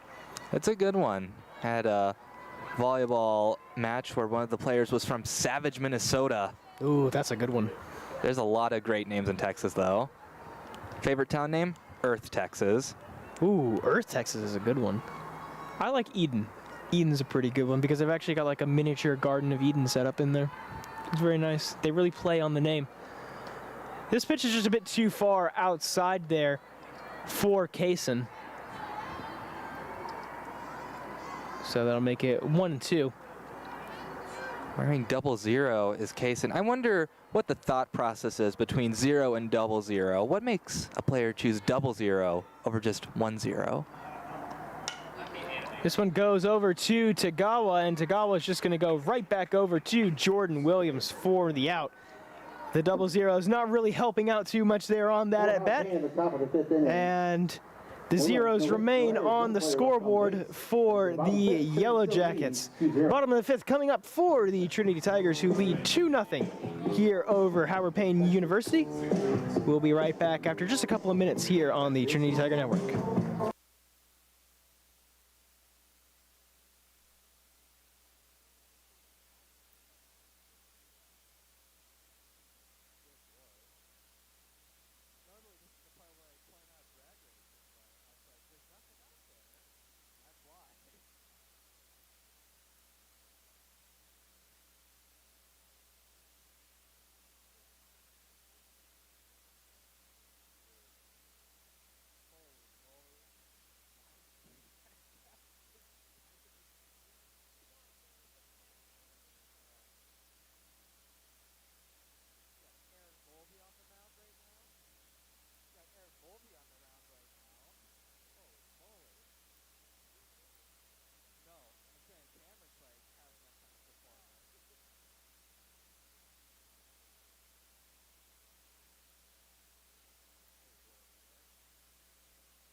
fifth inning. Welcome back, everybody, to the Trinity Tiger Network. My name is Caleb Reed, joined by Reed Rosales. And Reed, as we listen to MC Hammer fading off into the distance, it feels like not a lot of these Howard Payne players can really touch the ball that a Bishop is throwing tonight. Yeah, not at all. And it puts them in a really awkward position every time Trinity comes up to bat, because it's that feeling of, we really can't allow any more runs to cross home plate and get on the board, because we're having a hard time scoring now.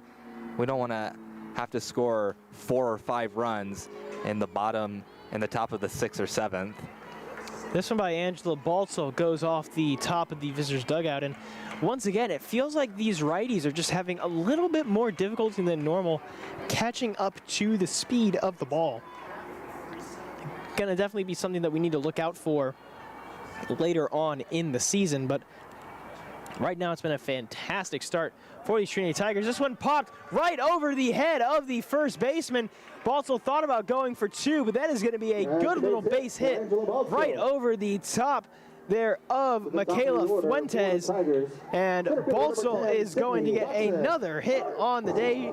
She went 5 for 8 during the series against Concordia. She had a couple of hits earlier on this afternoon, and now she gets another one here tonight. Yeah, they don't all need to be pretty. Just a little blooper over the first baseman. Fuentes gets the Tigers off to a nice situation with no outs. Steal attempt ends up going into the outfield. Baltzell decides not to run for 3, and instead it will just be a single steal attempt for Sydney Watson coming up to bat. Now reached on an error and walked earlier on today. Does have 1 run as well to her name, that one coming off of the error play. And we are already back over to the top of the batting order here for Trinity. The pitch, this one going to be called a strike here, 0-2. Camacho is going to be attacking the zone with that runner at her back. HPU very fortunate that Munoz played that ball correctly, because it could have easily went out into center field off the errant throw. His pitch swung on by Watson, going out to right field. This could be a sac play. The throw to third, not going to be in time. Baltzell moves over to third, and now Trinity has a very speedy player into scoring position with just 1 out on the board. Small ball, small ball, small ball. You just need to do what you are required to do, and Sydney Watson did that to a T. Getting Baltzell over to third, it makes things for Del Toro much easier than it would have been if Baltzell was still on second. Out in right field, Amber Williams had a pretty good season last year, .818 fielding percentage. Did have a couple of errors that dragged her percentage down. As this one is going to be a bunt there by Del Toro. Baltzell running back. She stumbles, able to stay on her feet, and that is going to be a bunt to first for Del Toro. A little bit of confusion for the Howard Payne players trying to figure out where to go. There was some communication issues, and now we are going to see a little bit of free movement here in the defensive formation. But now coming up to the plate, Samantha Tagawa, who is no stranger to hitting in big situations with runners in position. We'll see what she can do here. This pitch is going to be taken, and Hayden Del Toro using the speed to get the unchallenged steal over to second. Del Toro led the team last season in terms of both steals and steal attempts, and she gets another one right there to add on to a very impressive sophomore campaign. Just a very smart sequence of plays by the Tigers. That bunt by Del Toro was a beauty, and going for that catch-22 situation of, well, do we try and get Baltzell out, or do we throw out Del Toro and let her score? They decided to let Del Toro on, and Baltzell crawling back to third to get back after stumbling. And then, of course, Del Toro taking second base, because if you throw that ball over to second, you can guarantee Baltzell's going to be streaking home. I think that Baltzl wasn't expecting them to kind of focus in on her, and she stumbled back whenever she realized she stumbled back whenever she realized that was the case. As now Tagawa going to be taking her free base. Bases are loaded. Coming up for the freshman Hannah Boudreau. Yeah, a smart walk there, I'd say, because right now you got one out on the board, and it is a much worse situation to be working with players on second and third than it is working with bases loaded, where you have the force out everywhere. So just any weak contact by Boudreau may potentially not be enough. This one popped over to the visitors' dugout yet again. That roof is going to be pretty dented by the end of this one. Oh man, I'm sure it has seen much, much worse over the years. It is hard to get the balls down once they do go up there and potentially get stuck, however. Camacho getting ready for the pitch. This one's going to be called the ball, so 1-1 count coming up. It is easy for a freshman to be undisciplined in this situation and swing at every opportunity. Boudreau staying patient, letting that one go by her, and having a good eye. Camacho getting ready for the pitch, receives a pitch, the windup, and this one is foul tipped back.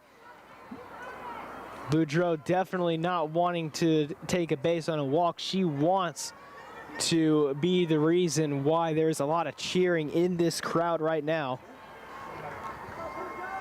I'm sure Camacho also wants to have a double play here because De La Luna is on deck. De La Luna, we know that she has power. Boudreau takes this one down low for ball number 2. So 2-2 count coming up, and noticing, you can see it there on your screen just a little bit towards the top of the center of your screen. That flag is starting to blow a little bit more. Looks like the wind is starting to blow a bit in. So that'll make hard hits even that much harder to come by. Boudreau swings, goes right to first base, and that will be the force out at first. But meanwhile, the run by Baltzl will score. So base is no longer loaded, but runners at second and third. And another run put on the board ahead of Maria De La Luna coming up to bat. Yeah, best possible outcome for an infield grounder for Boudreau. And just a bobble by Fuentes. Could have maybe had a play at home, but that bobble forced her to just step on first. De La Luna swings, unable to make contact on that one for strike number 1. And again, on your screens, just being able to look up at that beautiful San Antonio skyliner. That's going to be the northern half of it. Beautiful night out here for a softball game. De La Luna takes the second pitch for strike number 2. A little bit of groans in the crowd there. They don't like that call. Now De La Luna, experienced veteran, has been in plenty of 0-2 counts in her career. She knows how to work them.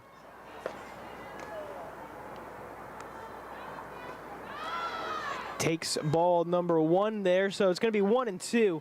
Again, runners on third is going to be Hayden Del Toro, and on second is Samantha Tagawa. De La Luna certainly has the power to either leave the park or get it all the way to the wall.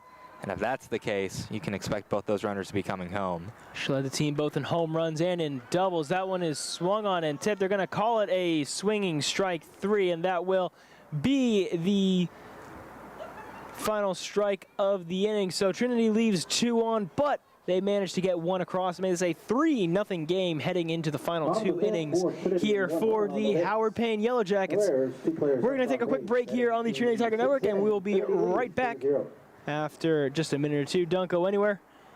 This game is still anyone's to win.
Welcome back, everybody, to the Trinity Tiger Network here from San Antonio, Texas. My name is Caleb Reed, joined by Reed Rosales. Once again, the Reed and Reed connection back here in the softball commentary booth for yet another year. Both this year and hopefully next year. For sure, looking forward to it. As right now, Trinity leads 3-0 over the Howard Payne Yellow Jackets. And a big reason why there's a nothing on the scoreboard for the Jackets is this woman in the circle right here, Cameron Bishop. She has had one incredible first career start, 5 innings pitched, 9 strikeouts, and looking for her 10th as she goes up against number 1, Elise Munoz, who has already struck out twice so far tonight. Bishop in a bit of trouble here to start things off, struggling to locate the zone. 3-0 count. And for Howard Payne, you really need this top of the order to come alive, as the 1 through 6 hole hitters they have no hits. They really need them from this most important part. Swing and a miss for strike number 1. No, sorry, strike number 2, and that'll set up a 2-2 count. Good way to fight back for Bishop. Going back to attack that zone. It's a very young, talented roster here, as a lot of freshmen were brought on during the offseason. This one hit right back to Bishop. It takes a nasty spin and gets away from her. And so that'll be a base hit there for Elise Munoz, able to avoid the 1, 2, 3 strikeout performance. Yeah, avoids the dreaded hat trick. And a very fortunate bounce for her. That took a wild spin off the turf. And for Bishop, you can only throw your hands up in the air and said, well, I kind of won that at bat. Just ball didn't want to give it to me. Gonna get strike number 1 there, as Boudreaux behind the plate thought about throwing it out there, but Munoz doing a good job not to be too over-eager. Munoz can definitely get a steal. You look at that track starting position, that is a sign of a very fast runner. The pitch, this one goes right into center field over to Watson. Watson's going to throw it over to second, and Munoz is in safely. So 2 straight runners put on base here for the Howard Payne Yellow Jackets. And I'm not sure if my eyes are deceiving me here, but I think I'm seeing a little bit of movement in the Trinity bullpen. Can't see a number from here, but believe, if I'm seeing this correctly, no, I'm not seeing it correctly, because there's nobody with the number 42 on the pitching roster. Number 42 is Diamond Elizondo, but she is an outfielder. So we will have to see. It could perhaps be Brooke Porter who might be warming up. Not entirely sure. We'll have to wait and see. This is going to be a bunt. Going to go over to first with it, and is going to get the first out of the inning, but the runners advance up to second and third respectively. Maybe a little out of position there for the Tigers. Nobody covering second. Could have maybe gotten Wesley out at second base. Would have been a more preferable situation to be in, but when there's no one there, you can't throw it to second, obviously. So Bishop getting ready for this one. She's allowed 2 hits so far during this inning, which is 2 more, or which is double the amount that she had allowed all game up to this point. 0-1 count coming up. Still only 1 out during this inning. Pitch a bit too high and inside for ball number 1. Interesting to see what the pitch selection is here, because one swing of the bat changes this game entirely right now. 2 runners on, a hit over the wall, and that could tie this one up. On deck for the Jackets is number 3, McKenna Sines, sophomore out of San Marcos. And again, currently up at the plate is Michaela Fuentes, sophomore out of Venus, Texas.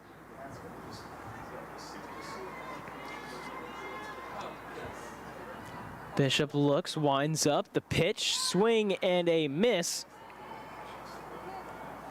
I'm going to say she got a piece of it. Foul tip. So lives to see another pitch. Bishop is working really well, but Fuentes trying to out-tough her in this AB. Still in a whole 1-2 count. But she gets the strikeout there. Fantastic little strikeout play there by Cameron Bishop. That is going to be her 10th on the day. Absolutely incredible performance by the freshman pitcher. Next up for the Jackets, number 3, McKenna Sines. And she's not done yet. She's getting ready to go up against McKenna Sines, who so far today has struck out looking.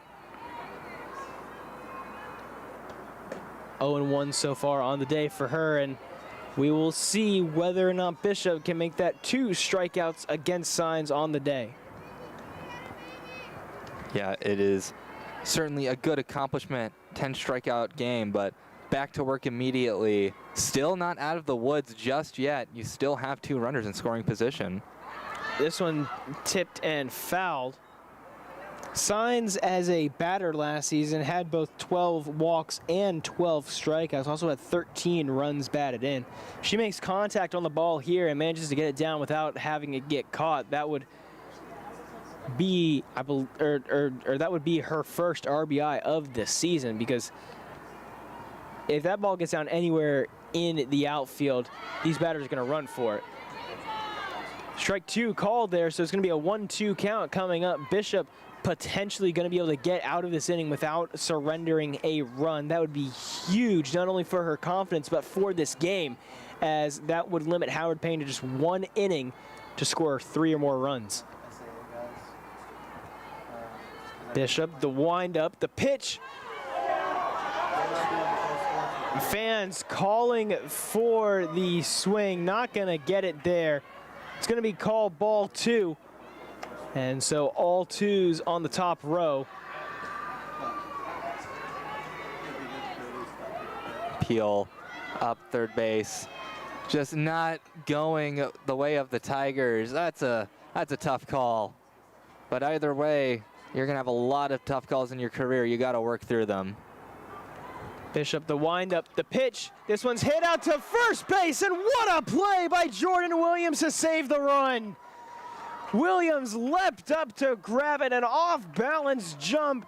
She reaches up, and that ends the top of the 6th inning. What an incredible play by Jordan Williams.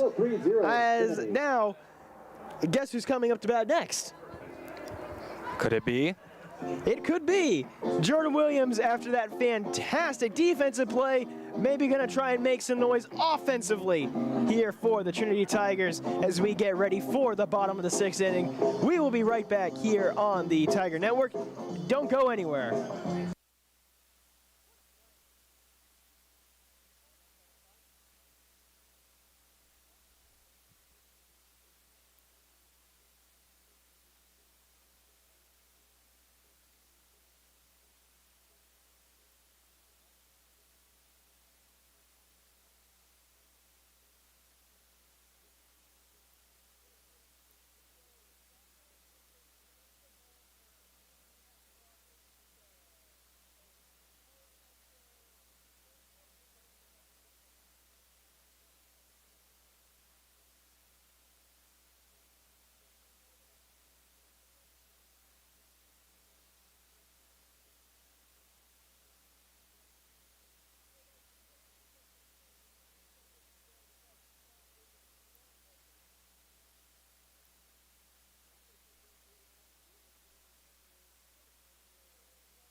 Welcome back, everybody, to the Trinity Tiger Network here from San Antonio, Texas. My name is Caleb Reed, joined by Reed Rosales up here in the commentary booth, as we are seeing Jordan Williams, who just made a fantastic defensive play, going to do her best to make a fantastic offensive play.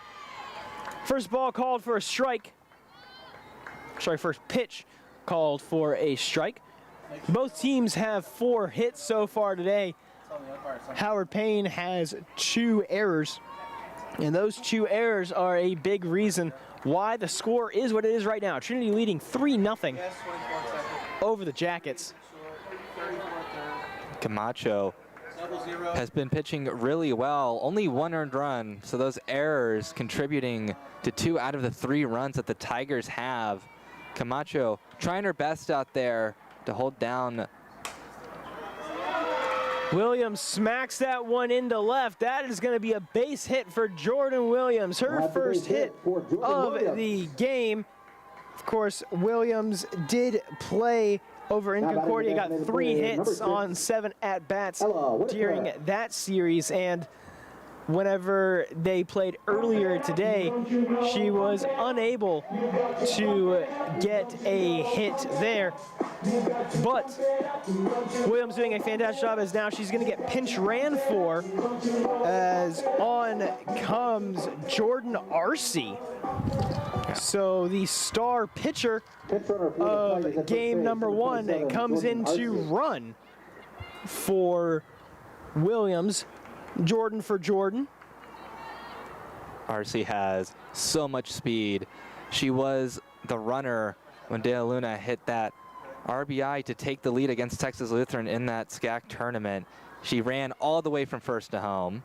And she's going to run all the way from first to second this time as she gets the steal. Had 7 stolen bases last year off of 8 attempts, only got picked off once, and she gets another one right there. Jordan Arce, incredible speed out of the sophomore from Thousand Oaks, California. So it makes her a great fielder in the circle as well, because she just leaves the circle so fast when it's a grounder towards her. It is hard for anybody to get it past her. Arce thought about running for third there, but Whitaker didn't swing, didn't put the ball out, and so Arce decided to check up that one about a quarter of a way between second and third. As now we're going to see what Camacho does here. Listen, a bit too high, called ball 3. Tigers still staying patient, very opportunistic, and maybe not wanting to let Whitaker get one of those weak slappers on the ground, because that would certainly move Arce over. That one's outside for ball number 4. So Camacho issues her 3rd free pass of the evening. Next up for the Tigers, the right fielder, As number 4, Whitaker Carson now Lee. going to, as Whitaker is now going to be put onto first base. Now up to bat is going to be Carson Lee, sophomore out of Flower Mound, Texas. Played first base during the opening game of this doubleheader. We thought about bunting. It's going to be a sliding play at third, and she's going to get there just in time. Jordan Arce sliding feet first and managing to get the play at third. Meanwhile, also stealing was Whitaker. So Whitaker moves up to second. Arce moves up to third, and now Carson Lee with the chance to get an RBI here to extend this lead. The pitch a bit too high there, so it's going to be ball number 1, 1-1 count. Howard Payne trying to say swiper, no swiping, but Swiper has done very well to steal these bases so far. Tigers are just so dangerous with their speed on the base paths. So many fast young players. Camacho's pitch, this one is sent into left. It's going to be a sac fly, going to be a play at the plate, and it's not going to get their play at third, though, and they're going to call her out. Whitaker tried to slide for it, couldn't get there in time, and that will be the first out of the inning, but the sac fly by Carson Lee extends this lead out to now 4-0. Yeah, too aggressive from Whitaker. It was a good idea, a close play, but I think she thought that ball was going to get away from the Howard Payne defense a little further than it actually did. Good on Howard Payne to get the out, but still, that's another run they're going to have to make up in the top of the 7th.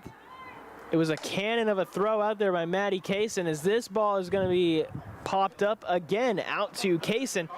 And Kaysen is going to get this one to be the final out of the inning. And so Trinity able to extend their lead here 4-0 over the Howard Payne Yellow Jackets. As we now go to the top of the 7th.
Out the first opponent that they saw. Can't have been that often. I'm not even sure some of the Tiger greats when they started were able to accomplish a feat like that. But still, she has 3 batters to go through. Let's see if she can finish the job. First batter she has to go through is going to be Gomez. Gomez swings at this first one and foul tips it back. Cameron Gomez Jr. out of Deer Park, Texas, transferred over from Cisco College, one of 4 Cisco College transfers for this Howard Payne Yellow Jackets team. Yeah, it's a very transfer-heavy team. I think I saw a couple players coming from Temple Junior College as well. So players with experience, to be sure. Just not very much experience as a Yellow Jacket. Exactly. But transfers, they are a funny thing, aren't they? Because when you have a pitcher like Bailey Tisdale from last year, she can shut out TLU for St. Thomas and for Concordia. That was going to be a bit too low, so it's going to be called ball 2. 2-1 count here for Bishop, and just going over this fantastic day for Bishop. 23 batters faced, 4 hits allowed, and 10 Ks to her name. You cannot ask for much more than that. This one is hit out to third, and this one is going to be off of the glove of Baltzel. Del Toro thought about throwing it to second, but Gomez decided not to run out to second, as now we're going to get a stoppage as there's going to be a pinch runner. Looks like coming in, as we may have we have had a change in batter as well, as coming on is going to be number 19, Bryce Allen Borland, Borland. Now batting number 19, Bryce Borland. And number 2, Allie Harvey, the sophomore out of Sickles, Oklahoma, is going to be the pinch runner here for the Yellow Jackets. Pinch runner at first base for Howard Payne. This is top of the 7th, classic setup here. When you get a player on, you're putting your fastest player on the base paths, even if they may have not seen the field that much. And once again, track starting stance. She's a fast runner. This one going to be called a strike, so 1-1 count evens it all up. The big thing that that Borland needs to do here is not get caught in a double play. That would be crushing for the Jackets' hopes of even coming close in this one. Bishop managing to get her to swing and miss, and that'll be a 1-2 count now, potentially looking at 11 strikeouts to her name if she can get this one. And really looking to get another strikeout of Alan Borland. First appearance, struck out swinging as Bishop sat down first 7 or 8 batters that she saw. Bishop swing and a miss, strike number 3. She got her to go, as now that is one of the 3 outs necessary to complete this complete game for the freshman in her first ever start. Number 24, Maddie Escalon. Just went up there and hacked at 2 pitches, just trying to get any sort of contact, but Bishop, just such good pitch selection. Bishop with the wind up, the pitch. Good called strike there. This one against Escalon. Checking up on first base, making sure Harvey doesn't get any ideas of swiping second. Boudreaux went over to check, and now the pitch selection, the wind up, the throw. This one is hit well going into right. Moving over to it is Tagawa, and Tagawa's going to get this one to be the second out of this 7th inning, and now just 1 out remains before we could potentially be seeing something very close to history. Yeah, worst case scenario for that last at bat. Can of corn out and shallow right. Can't even advance the runner off of that. It is a very bleak situation right now for Howard Payne. First pitch a bit off the mark, as it's going to be 1-0 here. Very quiet night here in San Antonio. Very quiet Tuesday night. We typically get weekend action here, so it's a bit louder over on 281. There is a little bit of wind that's starting to pick up here, as you can hear on the microphones, because we do have the open windows, so that we can hear the action down on the field. Wind blowing, looks like in from center field. So that'll just make it all the more easier for Cameron Bishop if this one does become a long pop out. Swing and a miss for strike number 2, and now just potentially 1 pitch away from closing this one out. Just such a good performance tonight. Locating her stuff well, getting a lot of whiffs from these Howard Payne bats. Getting that pitch selection could end up with 12 strikeouts if she gets it here. 1-2, a slapper. This could do it. The throw over to first, got her in time.